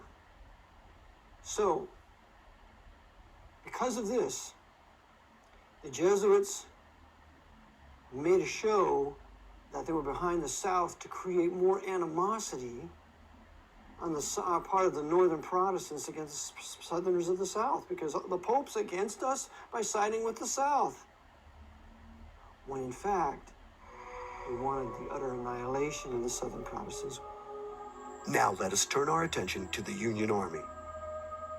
What was true with the Southern generals, Lincoln, to his dismay, discovered was also true with his Northern generals. They had allegiances to others besides the Union and Lincoln. General George McClellan failed to employ his vastly superior forces to defeat Confederate General Lee on numerous occasions, the most famous of which was at the Battle of Antietam. Historian James M. McPherson has pointed out that the 2 corps of troops McClellan kept in reserve were in fact larger than Lee's entire force. The reason for McClellan's reluctance to put his reserve into the fight was that, as in previous battles, he was convinced he was outnumbered. It should also be pointed out that McClellan was a Freemason. The question has to be asked, who was McClellan really listening to, Lincoln or the Jesuit superior general? Earlier, we noted General Lee's disastrous orders to General Pickett at the Battle of Gettysburg. At the same battle, Union General George Meade allowed General Lee to escape. Meade was a Roman Catholic. And after Gettysburg, Lee is allowed to escape because a Jesuit then rides into the camp of Roman Catholic General Meade. And Roman Catholic Meade refuses to pursue Lee's army and captures only one gun, when the South could have been defeated right then and there, and there would not have been the rape, pillage, and plunder from 1863 to 65. There would not have been the destruction of General Sherman from Atlantis to Savannah. There wouldn't have been the burning down of Protestant Columbia. The 4 Protestant states of the South that were to be destroyed and plundered were Georgia, North and South Carolina, and Virginia. Those are the states that were plundered. New Orleans was under Butler the Beast, but Roman Catholic Louisiana was not persecuted. But it was those 4 key Protestant southern states that were made war upon. That would not have happened had Lee not have been allowed to escape.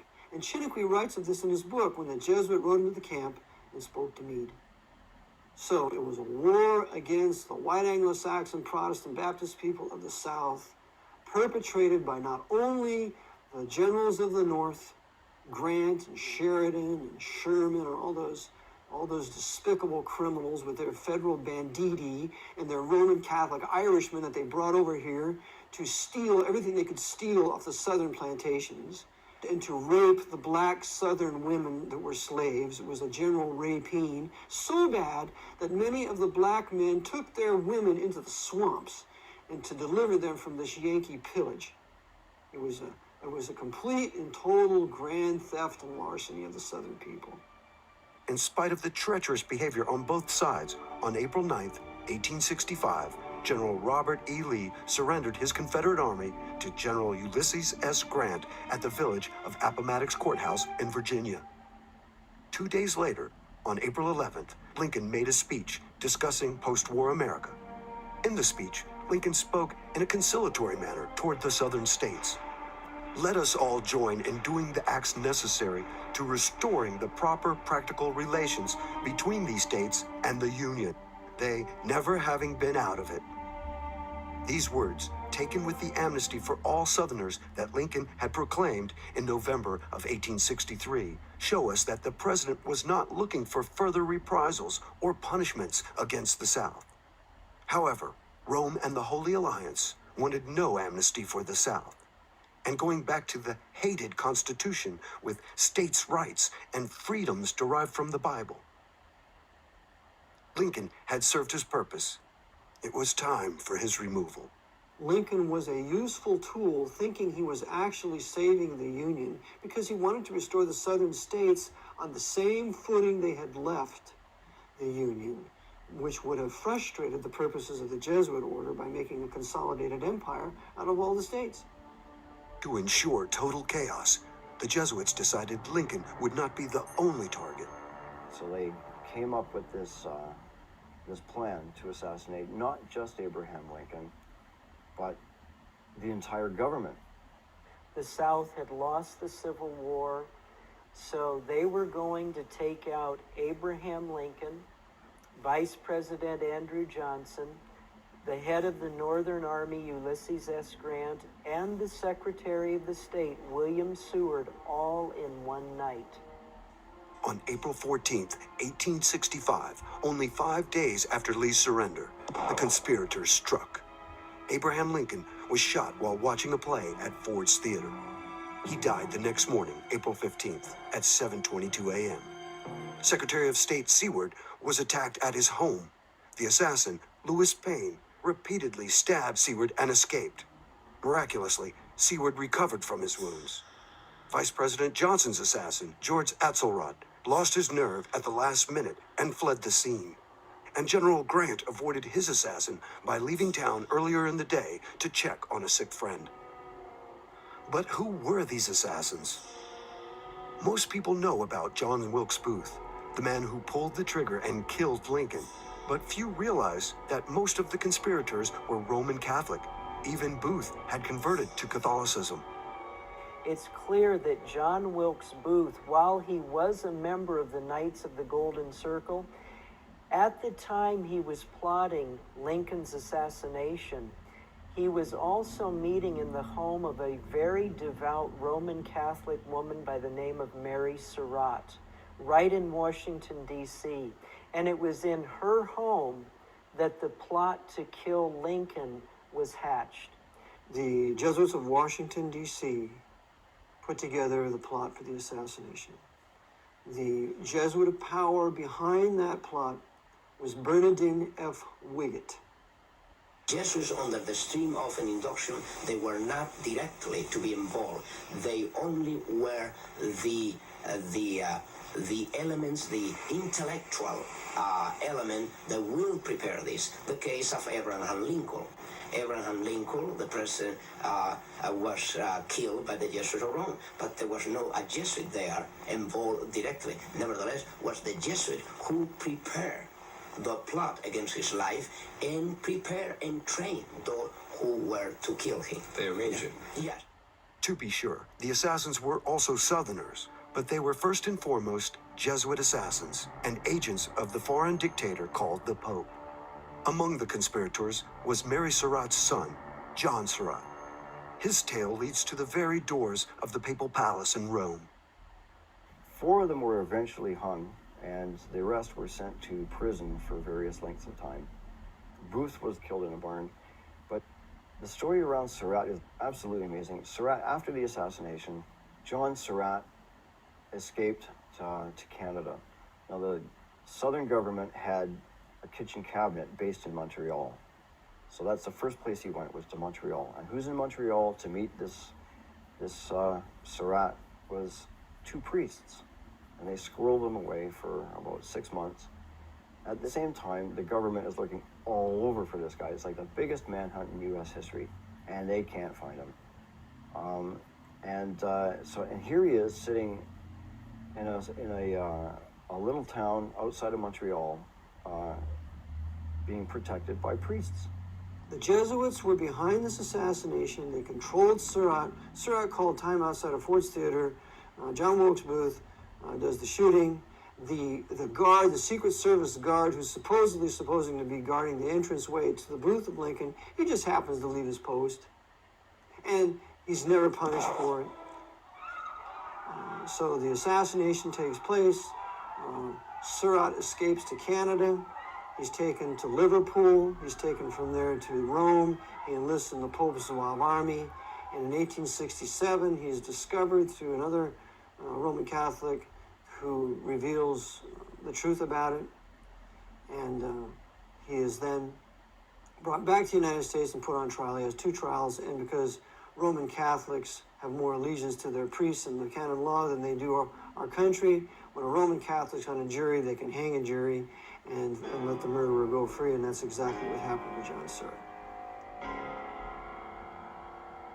As a result of the Surratt affair and the papal policy of not allowing Protestant churches within the city of Rome, the United States of America ended diplomatic relations with the Vatican in 1867. But even with the end of diplomatic relations with the U.S., the Jesuits had achieved a great victory. First, hundreds of thousands of Protestants were dead. Second, much of the Protestant South lay in ruins. Third, forcing the South at gunpoint to stay in the Union had dealt a severe blow to the Constitution and the concept of freedom. And lastly, Lincoln was dead, and the Jesuits were avenged for his interference in the Chiniquy trial and his attempt to restore the Republic to its pre-war state. Adding insult to this situation, the Jesuit-controlled radical Republicans in Congress, men like Charles Sumner and Thaddeus Stevens, were able to pass the 14th Amendment in 1868. The 14th Amendment created a new type of citizen, a citizen of the United States. Whereas before, a man was a citizen of the state in which he was born, citizenship was now at the national level. Ostensibly, this new citizenship was created to help the freed slaves. But in reality, it was a measure that would allow the federal government to strip away constitutional rights from the people and replace those rights with privileges granted by the government. In Maxwell versus Dow of 1899, the Supreme Court said that none of the Bill of Rights are privileges and immunities of 14th Amendment U.S. citizenship. And the Great Dissent by John Marshall Harlan, the first Harlan, must be read by every viewer as he goes out of his chair to say that we don't enjoy real liberty, that our rights of American freemen have been overthrown, that our Anglo-Saxon liberties are gone.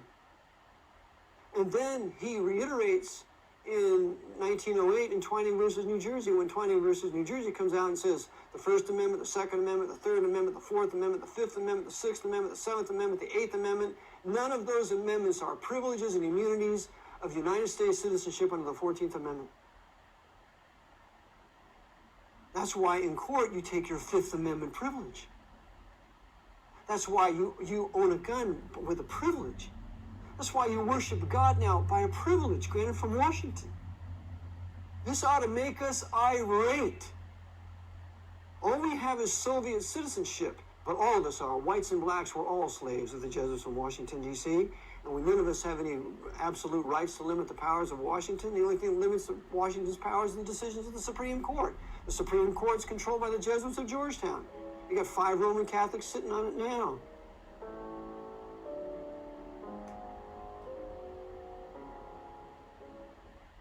But why was it so important to the Jesuits to create a nation?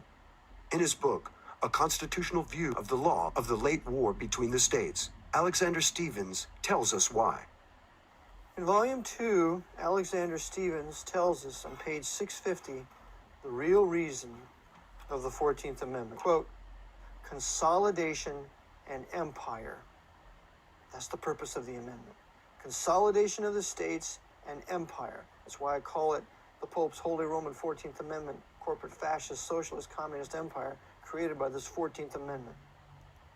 He goes on and says, they have not as yet openly denied the federative character of the government, However, in direct war upon its principles, their acts have been covertly aimed. This is an exceedingly important fact to be specifically noted and kept in mind. These monstrous reconstruction measures, with all their enormities and fatal tendencies towards ultimate complete centralism and empire, are still based upon the assumption that the states, as separate integral parts, constitute members of what is still, in words at least, acknowledged to be a federal union. All these bold usurpations of power are, upon their face, nothing but resorts to induce or to compel under duress the peoples of the several southern states to go through the forms of adopting the 14th Amendment as an additional article to the Constitution.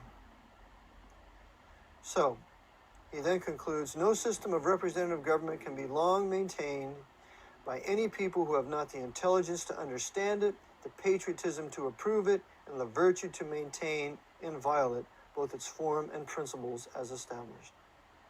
So this is the reason for the 14th Amendment: consolidation and empire. And this is what Andrew Johnson understood was the purpose, and so he campaigned against it. And he called Lee a hero if that was the real reason for this war, to keep this consolidation and empire from being formed. The 14th Amendment was proclaimed ratified on July 28, 1868. That was the end of the Washington's Republic as established in 1787.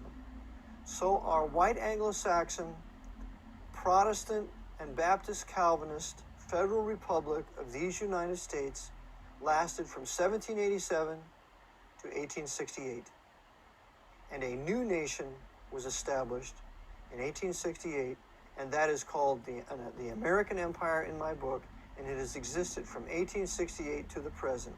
And it is squarely in the hands of the papacy for two reasons: for destroying heretics, liberals, perfidious Jews, and infidel Muslims and Buddhists over the last 100 years since the Spanish-American War, or since really the Indian War of the Great Plains. The War of the Great Plains from 1860 to 1890 was the annihilation of the Native American Indians so that they could build an empire from sea to shining sea. A terrible crime. And it was all led by a Roman Catholic Army general named Philip Sheridan, who was advised by America's most powerful Western Jesuit at the time, Pierre de Schmidt. And it was this Philip Sheridan who said, the only good Indian is a dead Indian. With the 14th Amendment, the Constitution of the Founding Fathers was tossed into the dustbin of history, and centralization of power in Washington, D.C. was well underway. Now the American empire could begin in earnest. The American states, both in the North and South, would be subservient to the federal government and would be essentially slaves to this new master. In rapid succession, the United States found itself in one war after another. The Spanish-American War, World War I, World War II, the Korean War, the Vietnam War, the Cold War, Gulf War I, Gulf War II, and a host of smaller police actions, such as in Somalia, Bosnia, Afghanistan, and Libya. Looking over the last 150 years, one can discern the influence of the Jesuits in the initiation of these wars and conflicts for the purpose of building a world empire under their control. Early in the 20th century, the Jesuits were determined to start a new European war. Germany expelled the Jesuits in 1872. Russia had expelled the Jesuits in 1820. France had expelled the Jesuits in 1880. Britain had formally, although not in actuality, had formally expelled the Jesuits in 1829. Every country in Europe, Switzerland, 1848, every country in Europe had expelled the Jesuits except Belgium. And so the Jesuits said, well, now we're going to have to punish these people because they obviously didn't learn the lesson with Napoleon Bonaparte. So what we're going to do is we're going to use Britain and we're going to use America, and we're going to have a second 30 Years' War. The first one was from 1618 to 1648. The second one's going to be from 1914 to 1945. We're going to have World War I. We're going to have the Bolshevik Revolution. We're going to have the Spanish Civil War. We're going to have World War II. we're going to just have continual war for 30 years, and we're going to control all the factions. We're going to control the Allies, and we're going to control the Axis. The assassination of Archduke Franz Ferdinand was the spark that ignited the First World War. Archduke Franz Ferdinand was the heir apparent to the Austro-Hungarian throne. His inclusive policy towards the Slavic peoples and lenient treatment of Orthodox Christian Serbia made him unacceptable to Rome. He therefore could not be allowed to rule. The assassination was set for July 26, 1914. Since the year 1054, the Catholic Church has been waging war against Orthodox Christians. The Orthodox Christians did not accept the supremacy of the Pope. A war involving the major powers of Europe would be a perfect opportunity to have hundreds of thousands, if not millions, of Orthodox Serbs and Russians killed. Afterwards, Rome would be in a better position to dominate these countries. Who shot the Archduke? Gavrilo Princip, a member of the secret society called the Black Hand. The Black Hand was founded by Freemasons. During the trial, Princip testified that his colleague, Siganovich, told me he was a Freemason, and on another occasion told me that the heir apparent, Franz Ferdinand, had been condemned to death by a Freemason's lodge. Even though a Masonic group carried out the murder, all of Serbia was blamed. It was never pointed out at that time that the assassins were linked to Freemasonry, and that its upper levels had been under the control of the Jesuits for nearly a century.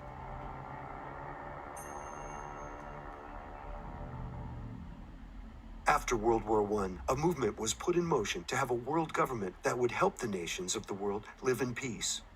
A peace controlled by the Jesuits.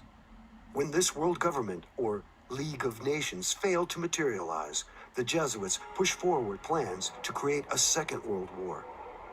Even before the end of World War I, the Jesuits had set in motion a plan to bring the Russian Orthodox Christians back into the fold of the Pope's control.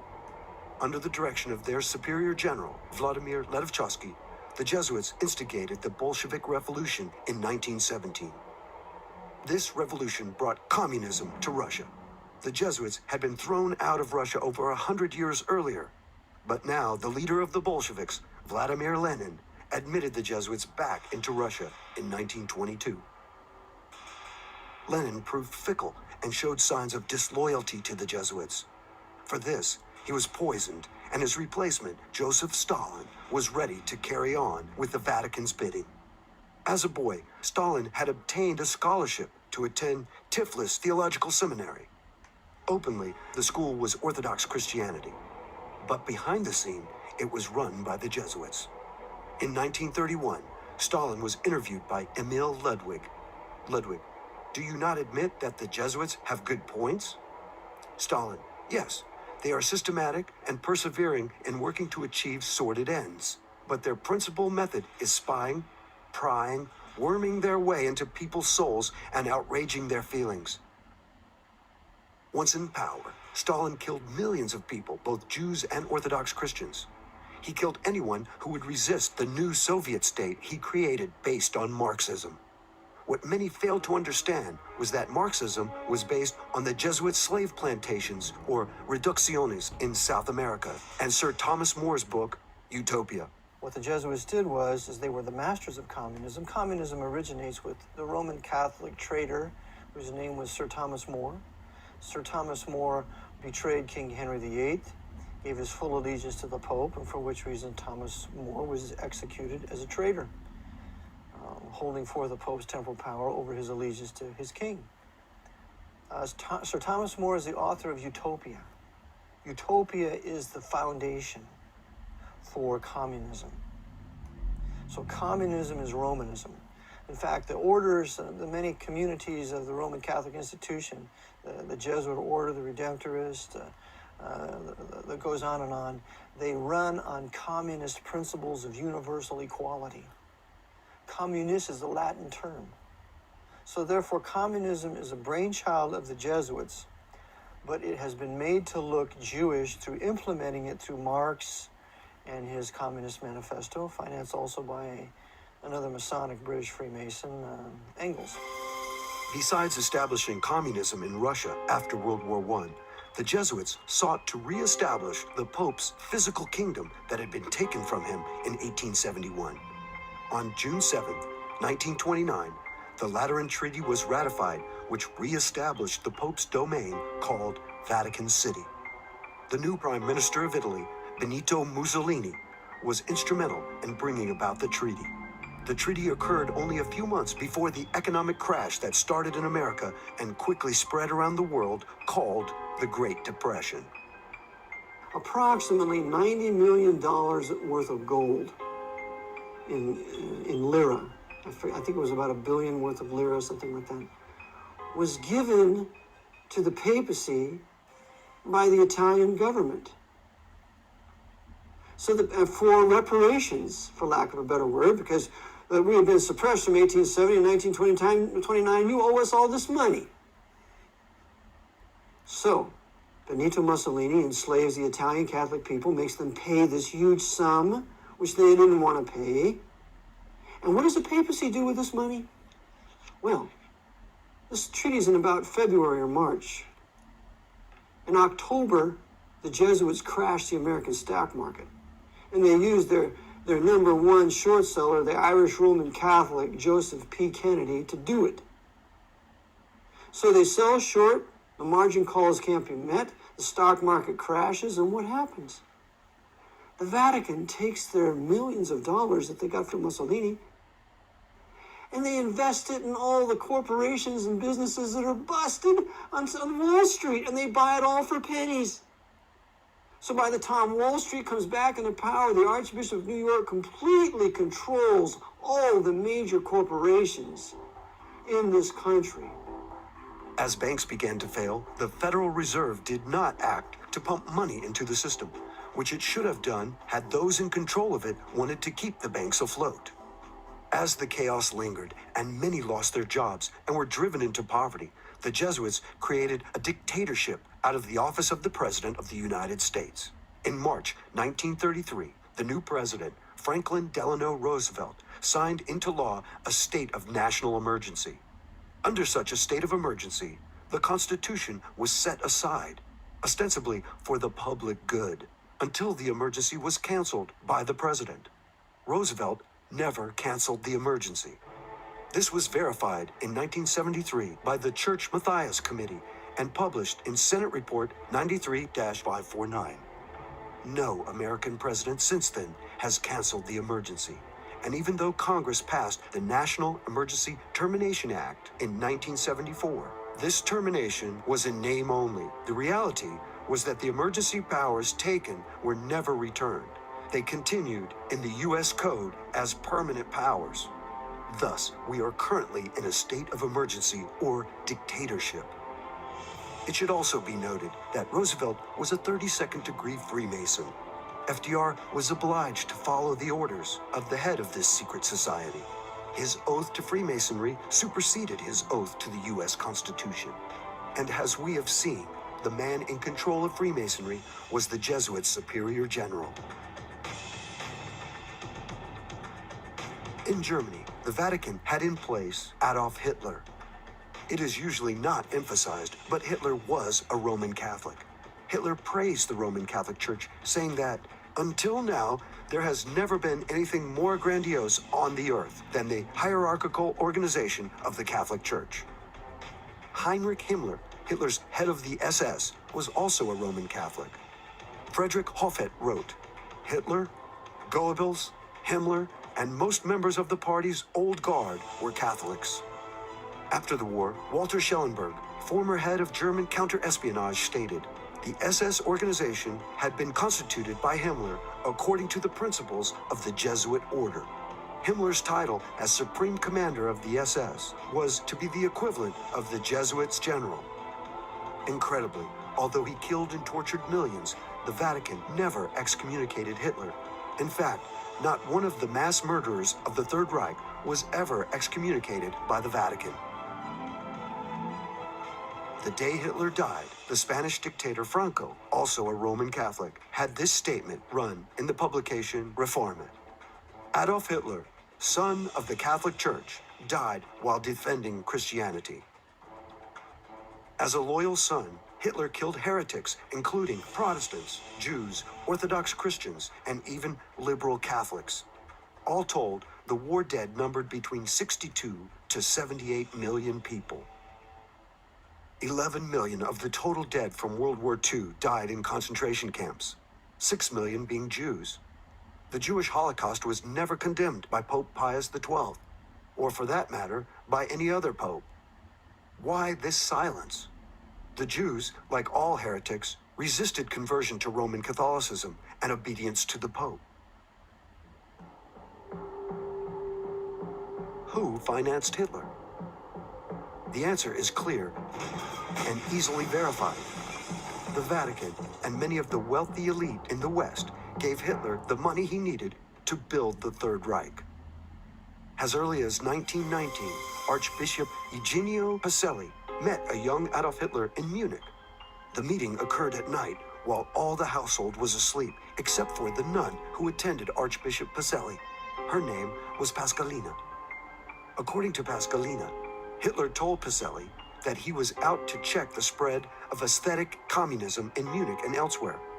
It did not come as a surprise to her, therefore, in light of Pacelli's hatred of the Reds, to see the prelate present Hitler with a large cache of church money to aid the rising revolutionary and his small struggling band of anti-communists. Go, quell the devil's work. Help spread the love of Almighty God, Pacelli told Hitler. For the love of Almighty God, she heard the young man Adolf Hitler reply. Money for this young revolutionary also came from industrialists in the West. Hitler's rise to power was financed by London and New York and Berlin. They were the Knights of Malta running the banking institutions of the world. In the discipline of historical research, one of the greatest taboo subjects is to look into who financed Hitler. The answer is clear and easily verified. The Vatican and many of the wealthy elite in the West gave Hitler the money he needed to build the Third Reich. Many do not realize that Prescott Bush, the grandfather of President George W. Bush, and George Herbert Walker, the maternal great-grandfather of President George W. Bush, were Nazi collaborators. Along with Averell Harriman, they set up Union Banking Corporation as a complex money laundering operation for a number of Nazi front businesses. Documents at the National Archives and the Library of Congress show conclusively that Prescott Bush and George Herbert Walker should have been tried for treason because their Nazi dealings continued after the U.S. entered World War II. They had continued to do business with their primary Nazi patron, who was Fritz Thyssen, who backed Hitler beginning in 1921 and who was the wealthiest man in Germany, and a steel and coal baron who, with his partner Friedrich Flick, essentially built the Nazi war machine along with I.G. Farben. In 1951, when Fritz Thyssen died in Argentina, Union Banking Corporation was liquidated by the U.S. government, and Prescott Bush received $1.5 million for his holdings in his Nazi business, and that was the beginning of the Bush family fortune for all intents and purposes. George Bush doesn't take his philosophical foundation from the Bible or the teachings of Jesus in the Sermon on the Mount. George Bush takes his inspiration from what he learned in Skull and Bones and from the Fool Society that Hitler and Goebbels and Goring cut their teeth in, Bohemian Grove, these evil organizations that perpetrate the ugly things that these criminals are doing to this country, for which they must be held accountable. The Jesuits created the Illuminati in 1776. The American branch of the Illuminati was called Skull and Bones and has its headquarters at CIA recruiting ground, Yale University. Prescott Bush was a member, as was his son and grandson, President George W. Bush. It is interesting that in the 2004 presidential election, two Skull and Bones members ran against each other. You were both in Skull and Bones, the secret society. It's so secret we can't talk about it. What does that mean for America? The conspiracy theorists are going to go I'm wild. sure they are. I don't know. I haven't seen the web. Number 322? First of all, he's not the nominee. And, look, I look for... Are you prepared to lose? No, I'm not going to lose. You both were members of Skull and Bones, a secret society at Yale. What does that tell us? Not much, because it's a secret. Is there a secret handshake? Is there a secret code? I wish there were something secret I could manifest. 322, secret number? There are all kinds of secrets, Tim, but one thing is not a secret. I disagree with this president's direction. It is evident that the Bush family and others are under and have been under the control of the Jesuits for decades. Most people are familiar with Hitler's book, Mein Kampf. However, it may surprise many that Hitler did not write the book. Adolf Hitler was not a writer. Adolf Hitler was a newspaper leader. According to Kurt Kruger's great book, I Was Hitler's Doctor, it was published in 1934, he said that Hitler's lair was just filled with old newspapers, that's all he ever did was read. These old newspapers. He was not a writer. He was not a student of history. He was not a student of culture. If you read Mein Kampf, whoever wrote it knew the cultures of many different countries over many different centuries. They knew all about political practices. The writers of Mein Kampf were brilliant. And Mein Kampf, according to Leo Lehman, who was an Irish Roman Catholic priest, who wrote Behind the Dictators in 1942, said that Father Bernard Stampfel was the real author of Mein Kampf. Adolf Hitler was created to be an instrument of the Jesuits, and like Napoleon, Hitler served his creator well.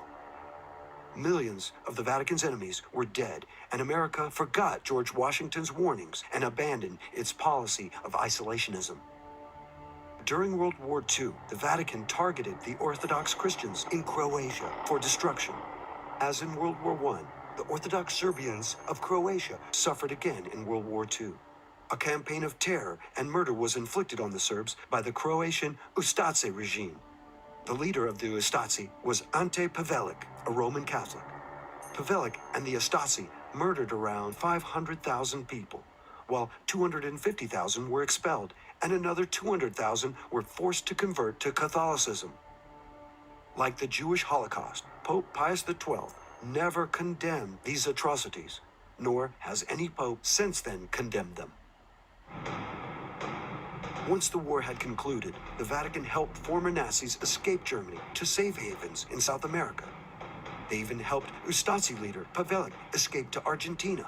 Pope Pius XII was the Pope who saved hundreds of thousands of Europe's Nazis who passed through Vatican monasteries, Dominican, Benedictine, and Jesuit, where they were given shelter, new identities, new passports, sent largely to South America, but there were plenty sent elsewhere, including to the United States, where there was even a program to get the good ones out, Operation Paperclip, which is well known, but Canada let in. And I know this, Mackenzie King let in tons of Nazis who passed through the Vatican monasteries. And this Pope Pius XII could, it's impossible he didn't know about that.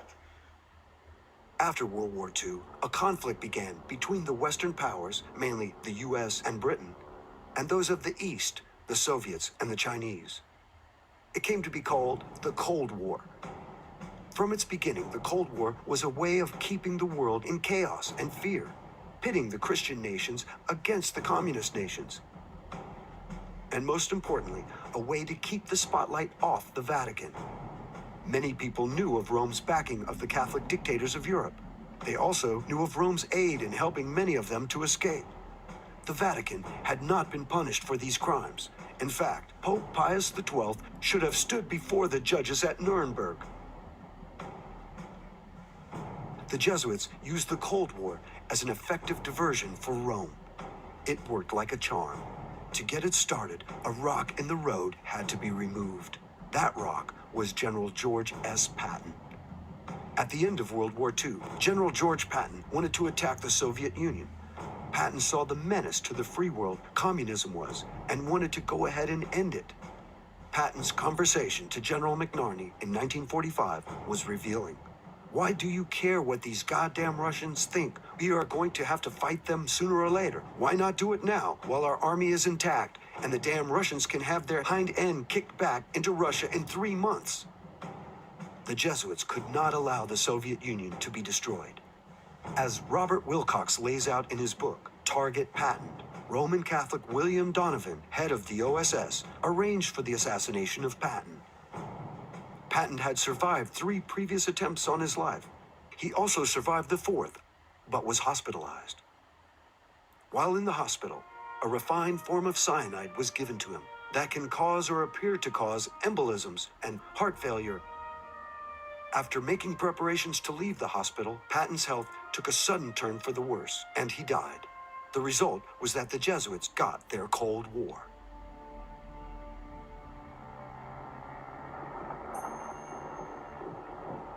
During the Cold War, the activity of 2 U.S. presidents, John Kennedy and Ronald Reagan, reveals much about the power of the Jesuits. John Kennedy was a Roman Catholic who turned against the Vatican and the Jesuits. Kennedy decided to be his own man, take his own counsel, and not take orders from Rome. He turned out to be a liberal Catholic, which is just as obnoxious to the Vatican as a Protestant or any heretic. Kennedy began to pull out of Vietnam. He ordered the Treasury Department to print money and not go through the privately held Federal Reserve. And he had plans for a new invasion of Cuba. See, Kennedy wanted Cuba back from Castro. The big lie is that Kennedy, he canceled the orders. He didn't cancel the orders. George Bundy canceled the order for the air cover in the Bay of Pigs. That's according to Fletcher Prouty in his book JFK. And on the USS Essex, which was an aircraft carrier there, the captain was told not to give any air cover to the invading patriots there in Cuba. But that cover was canceled, not by JFK, because the night before he said he gave a go-ahead. And to prove this point, there's a book that's been released about a year ago called Ultimate Sacrifice, written by Waldron. And in that book, it shows that JFK had planned to invade Cuba on December 1st, 1963, and get rid of that Jesuit, Fidel Castro. On November 22nd, he was killed, even 9 days before the invasion was to take place. Like the assassination of Abraham Lincoln, John F. Kennedy's assassination was meticulously planned and executed, with Lee Harvey Oswald as the patsy. But you see, Gene Hill with Mary Moorman were right there at the limousine. And Gene Hill and Mary Moorman said that the driver turned around and shot, but they thought the driver was shooting back at the shooter. They didn't know the driver was shooting JFK in the head, along with the storm drain shooter, a simultaneous headshot. That shot from the grassy knoll was a distraction. They had a smoke. I mean, we've had smokeless gunpowder since the turn of the century. I mean, why would they use a rifle and have smoke?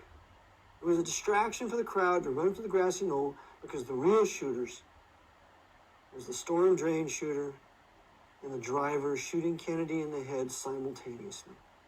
And I show in my book, Kennedy was shot 5 times. The assassination was done in a very public way to show other would-be presidents what would happen if orders were not followed. The assassination of John F. Kennedy is done in broad daylight as a warning to all the other leaders of the world, but it's also done with this viciousness, because you see, JFK was a Catholic, and they wanted to kill their Catholic boy who refused to uphold the temporal power of the Pope.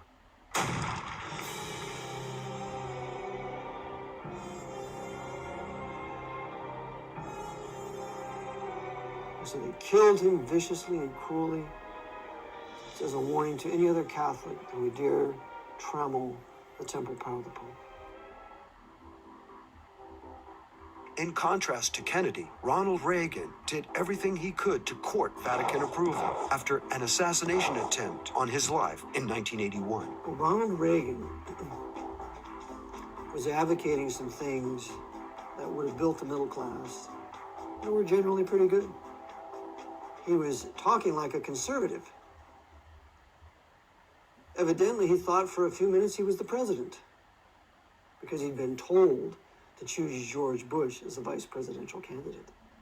And all the conservatives said, how could you do this to us? And yet he's still, quote unquote, elected. So Reagan starts to advocate some pretty good things. And so, we're going to punish you, Ronnie. And so they carried out the attempted assassination. If he survives, he'll do what we're told, what he's told. If he doesn't survive, well, then George Bush will openly take his place and be the president. Either way, we win. So Jerry Parr, the Secret Service agent, shoots Reagan inside the vehicle and makes it look like Hinckley is the one who shot him. Hinckley did not shoot Reagan. Reagan was untouched at the time he was entering the limousine. He was shot inside the limousine by a Secret Service agent, and then, phenomenally enough, a Jewish doctor saved his life. So Bush was a part of this, of course. He was not openly made the president, but he was secretly the president during the entire 2 terms of Ronald Reagan.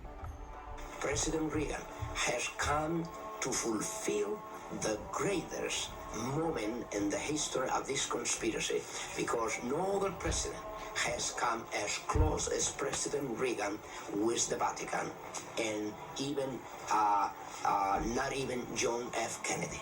What that means is they have done to President Kennedy, to President Reagan, what they were not able to do even through a Roman Catholic president. In 1984, Reagan established diplomatic relations with the Vatican. Not since 1867 had there been any official contact between the two countries. That relationship was formally restored by the worst president America has ever been disgraced with, our greatest traitor, Ronald Reagan. When he restored diplomatic relationships with the Vatican, formally recognized the sovereign state of Vatican City as a nation, and now America can enter into a concordat with the Pope, as warned by ex-Jesuit Alberto Rivera for many years. Ex-Jesuit priest Alberto Rivera also revealed a secret concerning the inauguration of Ronald Reagan that some noted at the time, but few fully understood. Alberto Rivera made a startling statement in which he said there would be a sign given to Jesuits throughout the world when all churches would be taken over by the Jesuit order. The sign was to be when a president of the United States took his oath of office facing an obelisk. For the first time in U.S. history, the swearing-in ceremonies were moved to the west front of the Capitol, and President Reagan faced the Washington Monument. After Reagan's presidential reign, the Berlin Wall came down in 1989, and the Cold War ended. However, instead of greater freedom, nations around the world found their governments becoming more repressive. Terrorism became the new foe, and the United States and other Western governments pledged to fight this new enemy at all cost. That included taking away all God-given rights from the people in order to bring about supposed peace and safety. In America and elsewhere, many noted that the government knew about the terrorist attacks in advance, but failed to stop them. In fact, it is now painfully obvious that the government allowed these attacks to occur. Unfortunately, the American people find themselves in the same situation and making the same mistake that the Southern people made before the war between the states.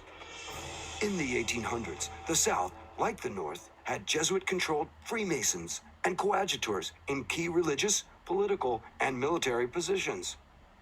Many newspapers were also under Rome's control. These men and media outlets created the agitation towards war.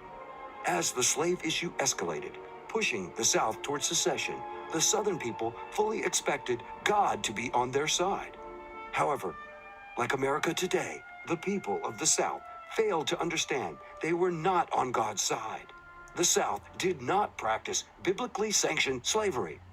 The Bible authorizes 2 types of slavery: a voluntary servitude to pay off debt, and slavery as a result of war. The South did not practice these types of slavery.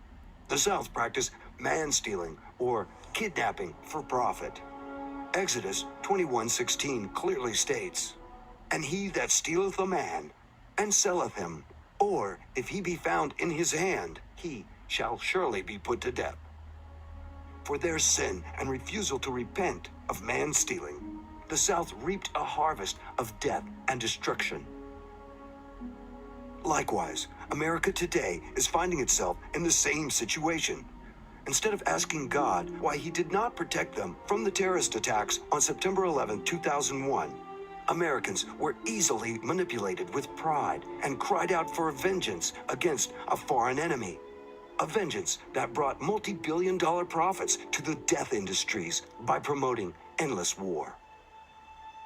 Instead of asking God what they had done to offend him and lose their blessed state, the American people are seeking answers and solutions from politicians, false prophets, and economic wizards. For the most part, the American people do not see a correlation between turning their backs on the God of the Bible and the disasters that have come down upon them.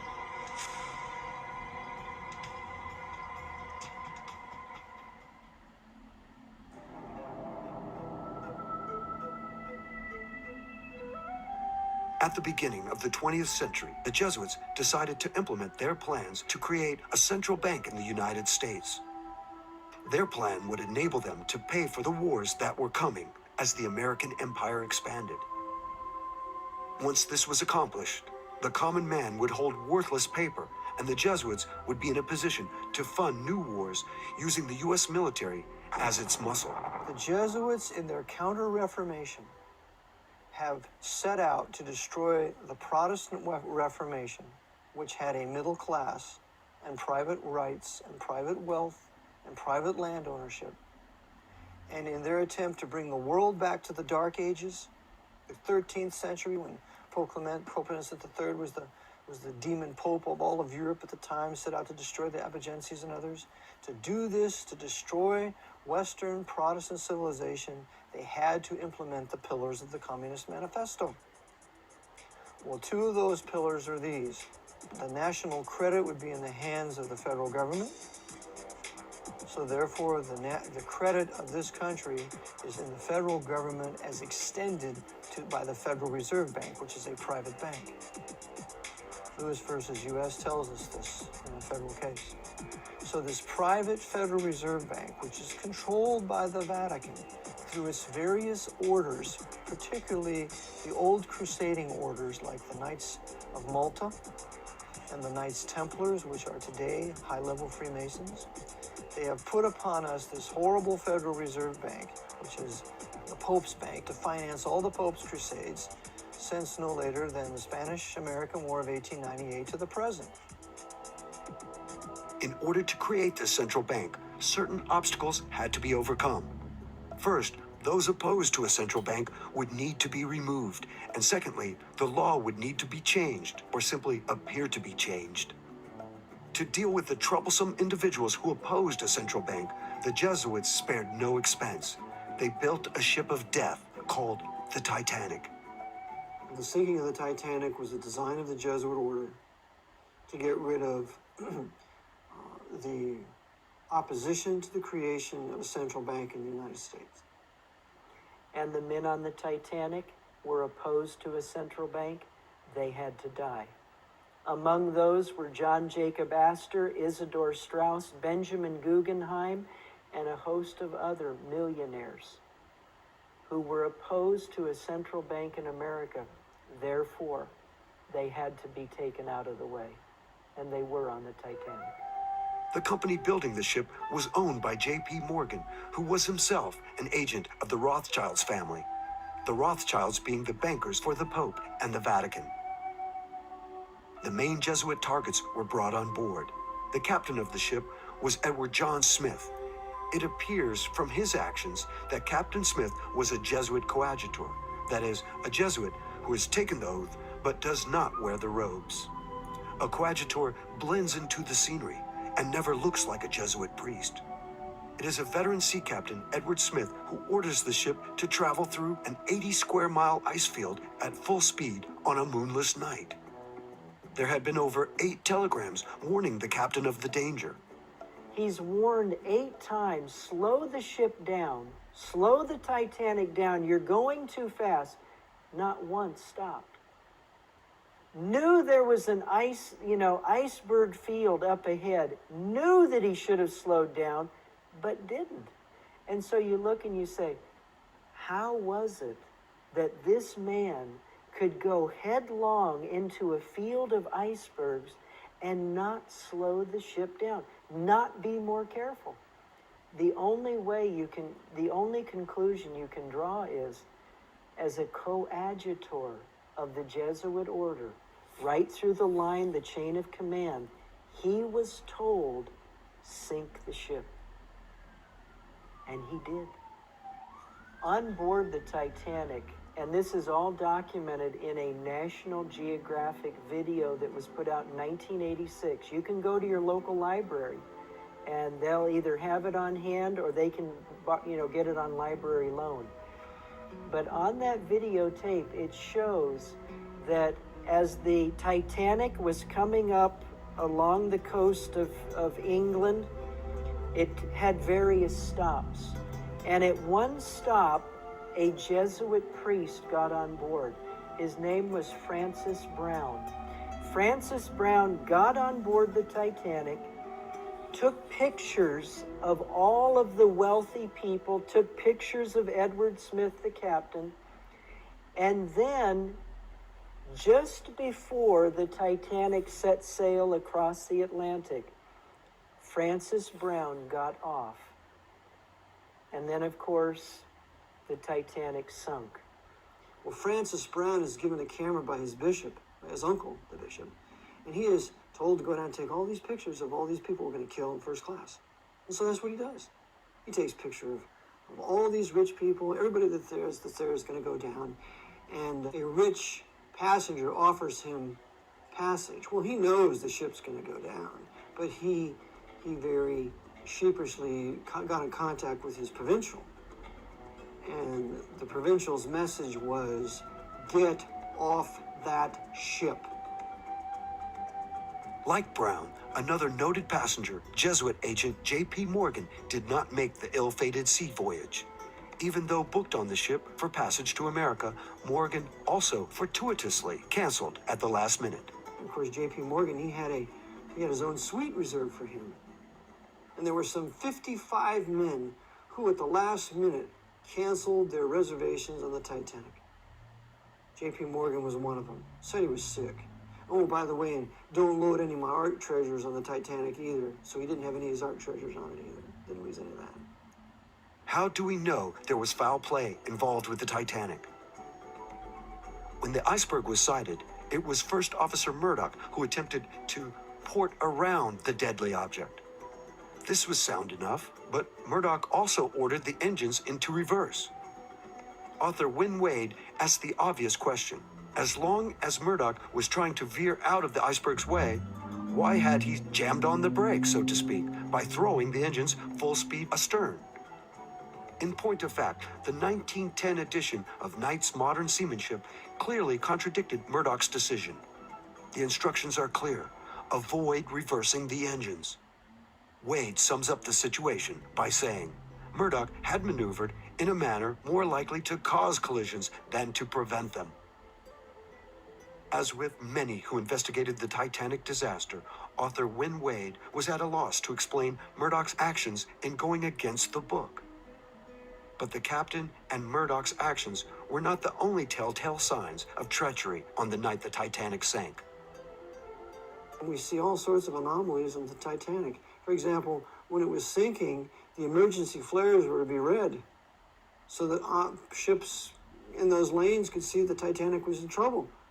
Well, someone had taken away the red flares and replaced them with white flares, making it look like we were shooting off flares and having a party. And then the loading of the boats, we know that was a fraud. They didn't allow the lifeboats to be completely loaded. They were only half loaded, some 1/3 loaded, because the targets in the first class could not be allowed to board. And the Jesuits were not only the captain, but his officers, and there had been a strike in England at the time, And the men who were normally the ones who would man the ocean liners, they were replaced by Jesuit coadjutors ready to board because they were all under oath to die for the Black Pope if necessary. And so they did carry out the sinking of the Titanic. But how is it possible that men will commit suicide, as Captain Smith and some of his hand-picked crew obviously did? We have to understand that these men have died to their own self-will. And so they have completely been emptied of their own personalities, and upon the order of their commander will do exactly what they're told. There's no such thing as a disobedient Jesuit. This serves as a warning to all the other men of power, not only in our country, but in England and Europe. You mess with us, and we're going to do to you what we did to all those people on Titanic, and we're going to thwart the investigation, because a subsequent investigation of the sinking of Titanic blamed Bruce Ismay, the right-hand man of J.P. Morgan, and Captain Ward of England. They were the scapegoats, when they could have easily blamed the men of power at that time. Saw who canceled their reservations. It was a Warren Commission all over again. 9/11 Commission all over again. It's a whitewash and cover-up, and that cover-up is even more powerful than the murder itself. After many of the leading opponents to a central bank had been removed, the Jesuits moved to obtain passage of the 16th Amendment and the Federal Reserve Act, both in 1913. So they created the Federal Reserve Bank to finance their crusades. Without the Federal Reserve Bank, there's no war in Iraq. Without the Federal Reserve Bank, there's no World War II. There's no World War I. And there's a book written by Katz called The Money Changers, and in it he says that it's the Federal Reserve Bank and the creators of all this paper currency, fiat money, credit out of thin air. Without that, you don't have these wars. So they needed the Federal Reserve Bank to create wars on heretic and liberal peoples in Europe, so that they could restore the Pope's temporal power throughout the European nations that was being thrown off in the 1800s.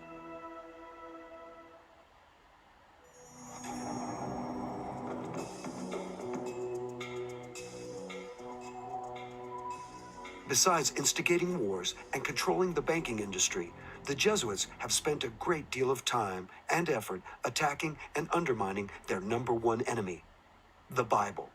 Specifically, the King James Bible. As stated in Leone's The Secret Plan, the Jesuits view the Bible as a serpent that must be made into a harmless rod. In an effort to undermine the validity of the Bible, especially the book of Genesis, the Jesuits promoted Charles Darwin's unproven theory of evolution. Evolution theory postulates that man evolved or came about by chance.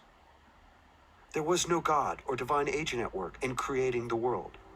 All life had simply developed over time by mutations from a single cell that was formed billions of years ago. Supposedly, man himself had evolved from primitive ape-like creatures to his present state.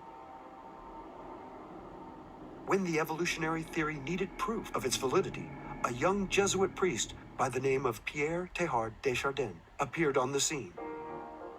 In 1912, Teilhard assisted Charles Dawson at the digs in England where the Piltdown Man was discovered. This so-called missing link convinced most of the world that mankind had evolved from more ape-like creatures. It was not until 40 years later that the Piltdown Man was discovered to be a hoax. Philip Johnson, in his book Darwin on Trial, has this to say. Many persons familiar with the evidence, including Stephen Jay Gould and Louis Leakey, have concluded that Teilhard de Chardin was probably culpably involved in preparing the Piltdown fraud. By the time Piltdown Man was exposed, a generation had been indoctrinated into the belief that the evolutionary theory had a solid foundation in science. The truth of the matter is that the evolutionary theory is questionable or bad science, with no solid foundations in truth. To illustrate this fact, let's look at an exchange between author Luther Sunderland and Dr. Colin Patterson. Luther Sunderland was a creationist author and exponent. In 1978, Dr. Patterson, a senior paleontologist at the British Museum of Natural History in London, published a book entitled Evolution. Sunderland wrote to Dr. Patterson and asked why the preeminent evolutionist had not included any pictures of transitional fossils in his book. Dr. Patterson candidly replied, "I fully agree with your comments on the lack of direct illustrations of evolutionary transitions in my book. If I knew of any, fossil or living, I would certainly have included them. You suggest that an artist should be used to visualize such transformations, but where would he get the information from? I could not, honestly, provide it, and if I were to leave it to artistic license, would that not mislead the reader?" Like a bombshell, this statement by Dr. Patterson hit the evolutionary world and enraged it. Patterson sought to pacify his evolutionary colleagues, but he never recanted. To those who had a modicum of common sense, it was evident that the evolutionary emperor was not wearing any clothes. Evolution was just a theory that had no hard evidence to back it up. In his 1996 book, Darwin's Black Box, Dr. Michael Behe made this rather pointed observation. In the face of the enormous complexity that modern biochemistry has uncovered in the cell, the scientific community is paralyzed. No one at Harvard University, no one at the National Institutes of Health, no member of the National Academy of Sciences, no Nobel Prize winner, no one at all can give a detailed account of how the cilium, or vision, or blood clotting, or any complex biochemical process might have developed in a Darwinian fashion. But in spite of this and other overwhelming evidence that the evolutionary theory had no foundation in fact, the Vatican came out with an extraordinary statement.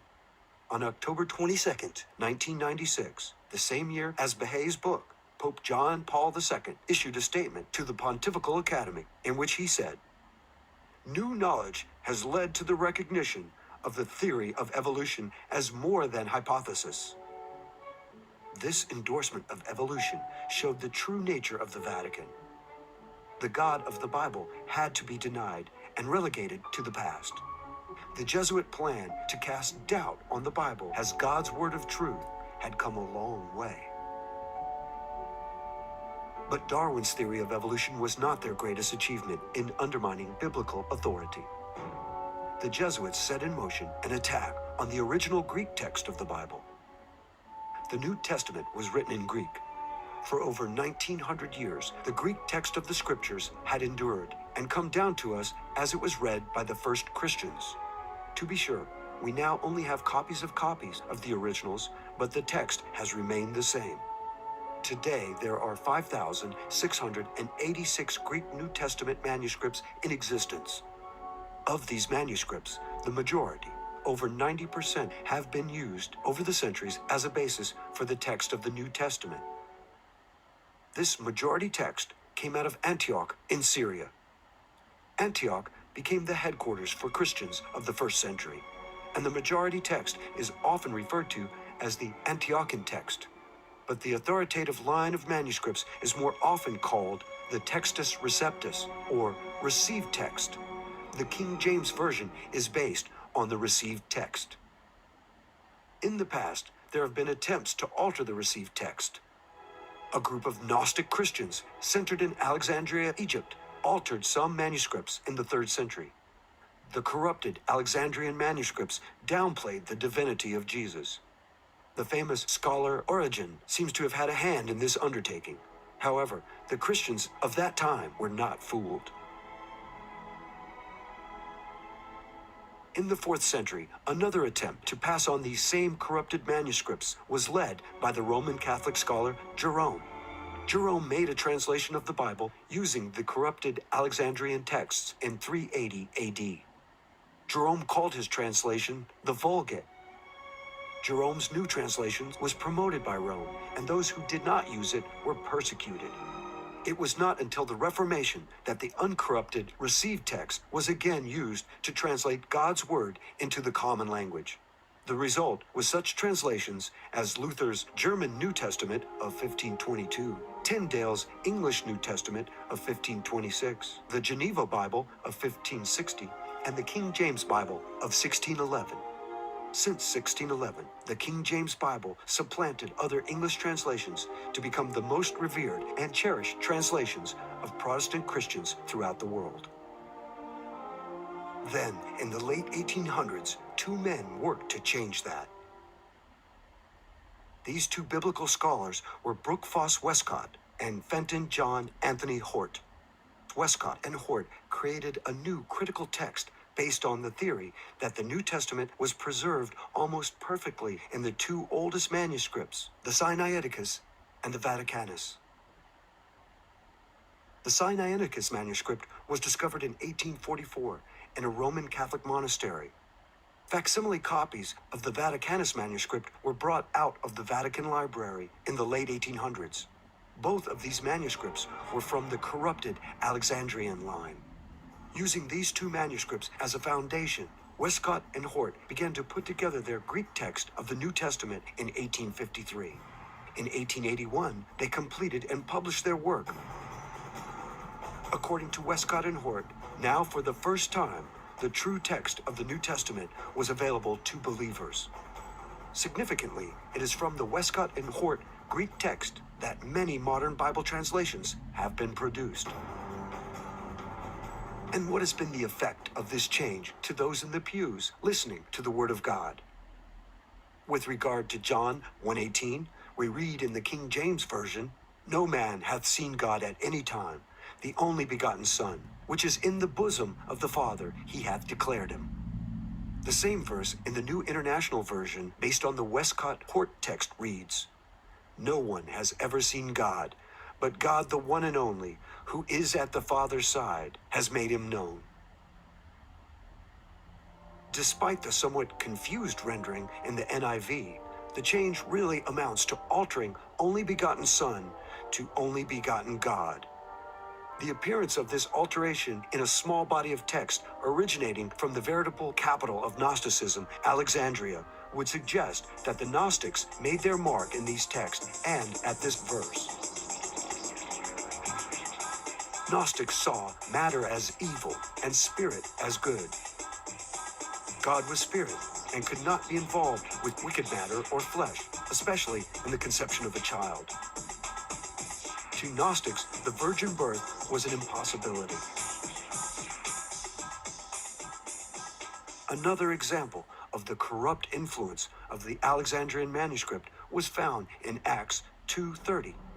King David is spoken of in this verse as, "Being a prophet and knowing that God has sworn with an oath to him, that of the fruit of his loins, according to the flesh, he would raise up Christ to sit on his throne." The same verse in the New International Version, based on the Westcott-Hort text, reads, "But he was a prophet and knew that God had promised him on oath that he would place one of his descendants on his throne." This is a clear-cut example of the removal of a biblical statement concerning the literal incarnation and physical descendants of Jesus Christ from David. This is in line with many Gnostic systems, which viewed Christ as a purely spiritual being, an aeon emanating from the everlasting. The reading presented in the traditional text, where Christ in the flesh is said to be in physical descendants from David, would be antithetical to these speculative systems. There are many other examples that can be used to illustrate the point that the Westcott and Hort Greek text holds contrary views to the doctrines and teachings of the majority of the existing Greek manuscripts. Unfortunately, most Christians today are ignorant of this and still rely on the corrupt Westcott and Hort Greek text. Since they have had such an impact on the biblical text from which many modern translations come, it might be helpful to know more about Westcott and Hort.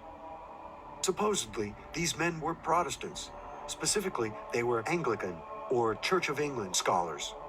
Moreover, unlike what one would expect from a believer in the truth of the Word of God, Westcott did not believe that the first 3 chapters of Genesis should be taken literally. In a letter to Hort, Westcott stated, "No one now, I suppose, holds that the first 3 chapters of Genesis, for example, give a literal history.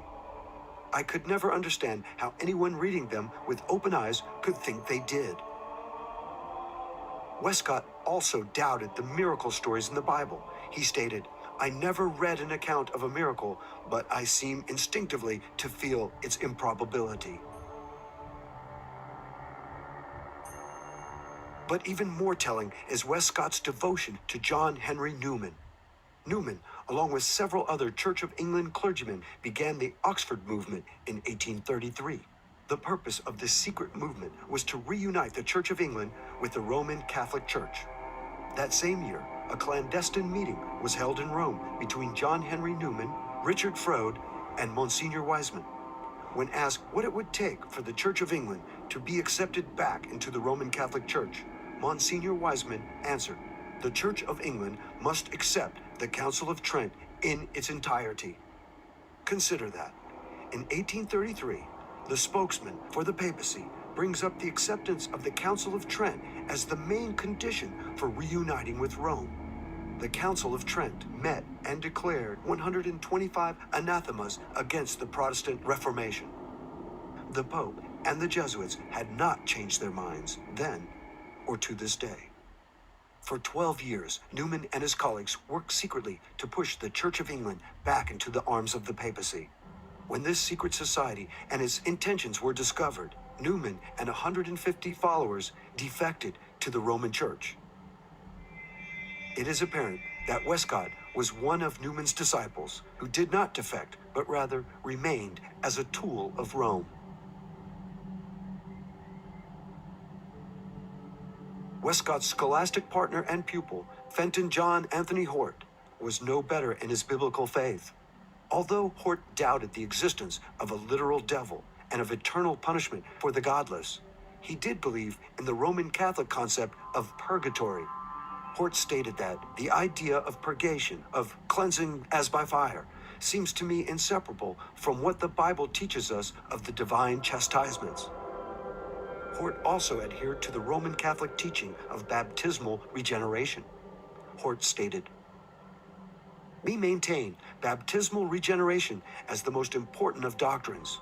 The pure Romish view seems to me nearer and more likely to lead to the truth than the evangelical." These false teachers worked ceaselessly to undermine the King James Version of the Bible and install new Bible versions more acceptable to the Vatican. Bible versions like the Revised Standard Version, the American Standard Version, the Living Bible, and the New International Version of the Bible. As mentioned earlier, the NIV is based on the Westcott-Hort Greek text and its successor, the Nestle-Aland Greek text. A Jesuit translator, Carlo Cardinal Martini, was on the translation committee for the NIV. For this supposedly Protestant translation of the Bible, a representative of a group sworn to destroy Protestants sat on the committee that created a Protestant Bible. So, is this really a Protestant Bible? Once doubt had sufficiently been cast on the Bible and its veracity, the Jesuits knew the public would be less inclined to rise up in revolt as more open and drastic measures were taken to suppress the true Word of God. In the 1962 Engel versus Vitale case, the U.S. Supreme Court voted that prayer in public school was unconstitutional. Why? Because it violated the First Amendment. Prayer in school had not violated the First Amendment for 175 years, but suddenly it did?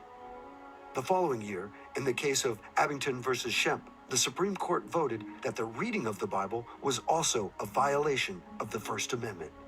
How did the Supreme Court arrive at these decisions?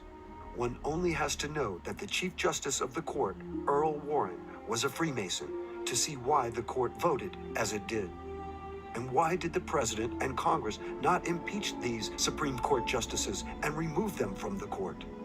The answer is simple. The President and Congress agreed with the decision. Otherwise, these godless justices would have been impeached and removed.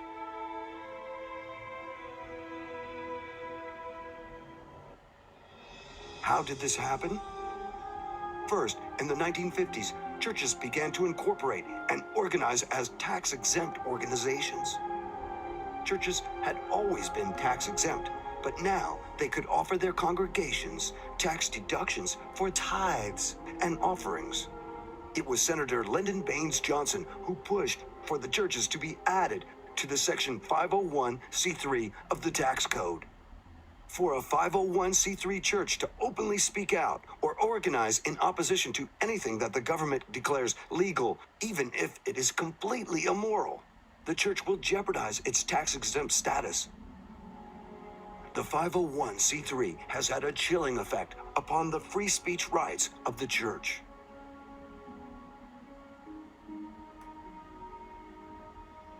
Another reason for the demise of the Protestant churches in America was that church pulpits and leadership had been infiltrated and subverted by Freemasons and Jesuit coadjutors. It was at this time, the late 50s and early 60s, that the Second Vatican Council met and set new goals for achieving old purposes. Vatican II fits right in harmony with the Council of Trent, because what you have is at Trent, the Catholic Church said, we will not compromise with Protestantism. And so between Trent in the 1540s and Vatican II from 1958 to 1963, you have Jesuit infiltration of all the churches, so that finally by 1958 to 1963, there's been enough infiltration done, and enough of the messages of those churches have been watered down. So now Rome comes in with the ecumenical movement. That's what John the 23rd did at Vatican II. It was, let's bring all the churches together now, but it's not under Protestantism. It's not under biblical truth and principle. It's under Rome. And it's under Roman tradition and Roman authority. That's all Vatican II was. So Vatican II fits right in harmony with Alberto Rivera and his statement that all the churches by 1981 were completely taken over.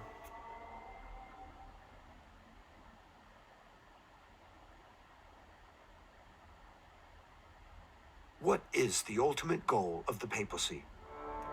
What is it that has not changed since the meetings in Vienna, Verona, and Chery in the early 1800s?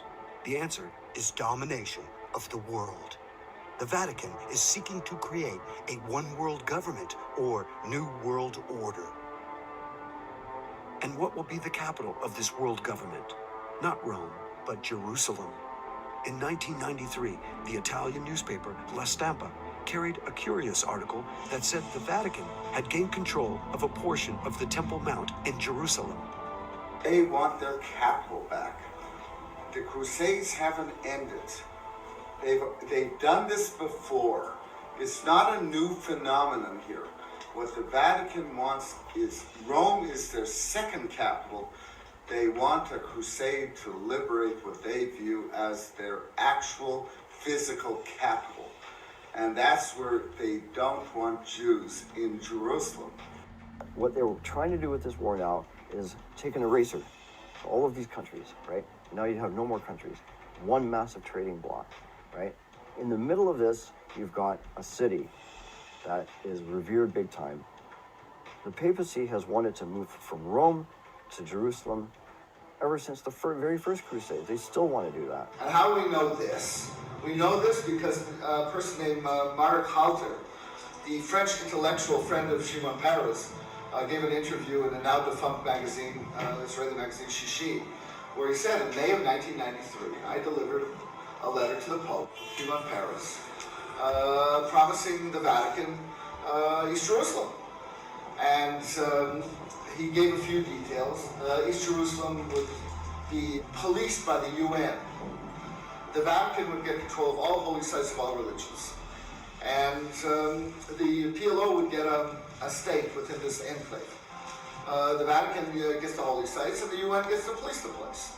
And now we've got two magazine confirmations, and Arafat agreed to this. According to La Stampa, 3 days before the signing of the Declaration of Principles, Arafat agreed to the deal. And then when he didn't get the deal, the terror started in earnest.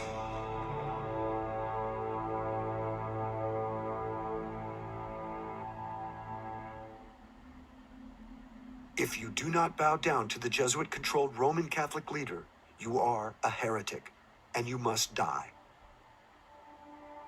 These are the words of the celebrated St. Thomas Aquinas. On the part of the Church, however, there is mercy, which looks to the conversion of the wanderer, wherefore she condemns not at once, but after the first and second admonition, as the Apostle directs. After that, if he is yet stubborn, the Church, no longer hoping for his conversion, looks to the salvation of others by excommunicating him and separating him from the Church, and furthermore delivers him to the secular tribunal to be exterminated thereby from the world by death. During the Chiniquy trial, Abraham Lincoln put Bishop Foley on the stand. The bishop was forced to admit that St. Thomas was looked upon as one of the highest authorities.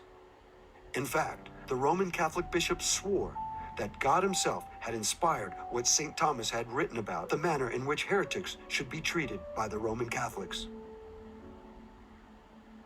If the Vatican has its way, the future for all who speak out against the Pope, or who do not go along with the goals of the Jesuits, is one of torture and death. This has been the fate of many world leaders, including presidents in the United States. It has also been the fate of others in all walks of life, like Confederate General Stonewall Jackson, those against the central bank on the Titanic, ex-Jesuit Alberto Rivera. In the Jesuit oath, the Jesuit states, "I will, when opportunity presents, make and wage relentless war, secretly or openly, against all heretics, Protestants, and liberals, as I am directed to do, to extirpate and exterminate them from the face of the whole earth." In light of all that has been exposed in this documentary, what is to be done? First and foremost, Christians should seek the Lord's guidance through daily prayer and Bible study. We should pray for a new reformation, not a false revival, nor one that piggybacks on a political movement, or even one that tries to take control of the existing Antichrist Republican and Democrat parties, but rather a reformation that emphasizes the God of the Bible, a Bible based on the Textus Receptus, like the King James Version. Secondly, the Bible tells Christians to separate ourselves from evil. Be ye not unequally yoked together with unbelievers. And in the same chapter, verse 17, "Wherefore come out from among them, and be ye separate, saith the Lord." We should seek for a peaceful separation or secession from the American empire. We want to go back to a typical constitutional Protestant form of government that was isolationist. We kept our noses out of the businesses of other nations, and we sought to develop our own country. George Bush has called the United States Constitution a GD piece of paper, and he's called this present war a crusade, which it is. So it's all the more reason to secede. We're never going to get any relief. We need to have a move in every state for secession, where we can begin to withdraw from Rome on the Potomac, which is Washington, and we can reestablish state, national government once again and begin to govern our own affairs for what's best for that population or those populations in those states. And if we wish, we can then confederate together with other states, but we don't have to. Christians should not only avoid the poisons of this world, but also the false churches in the land. We should attend Bible-believing churches that are not incorporated and thus controlled by the government. If you cannot find a Bible-believing congregation in your area, start a house church yourself, with your family, or with other people in your community. Christians should shine light on the evil we see and speak out against it. In Ephesians we read, "And have no fellowship with the unfruitful works of darkness, but rather expose them." Do not be timid, but speak out about what is clearly unbiblical and evil in this country. And finally, be aware of deceivers and deceptions. Jesus warned of false prophets with lying tongues. In Matthew 24, verse 11, we read, "And many false prophets shall rise, and shall deceive many." In 1 Timothy, the Apostle Paul wrote, Now the Spirit speaketh expressly, that in the latter times some shall depart from the faith, giving heed to seducing spirits and doctrines of devils. As we move closer to the second coming of Christ, we should be vigilant and hold steadfast to the true faith as found in the Scriptures, leaning on the Holy Spirit to empower us against false doctrine and wicked men. God's word does not tell us to make war on other countries, to bring them democracy, or to do nation building. These lies need to be denounced. The Jesuits will not stop in their quest for world dominion and the setting up of a new world order. Christians are to resist this Antichrist system and be the light of the world.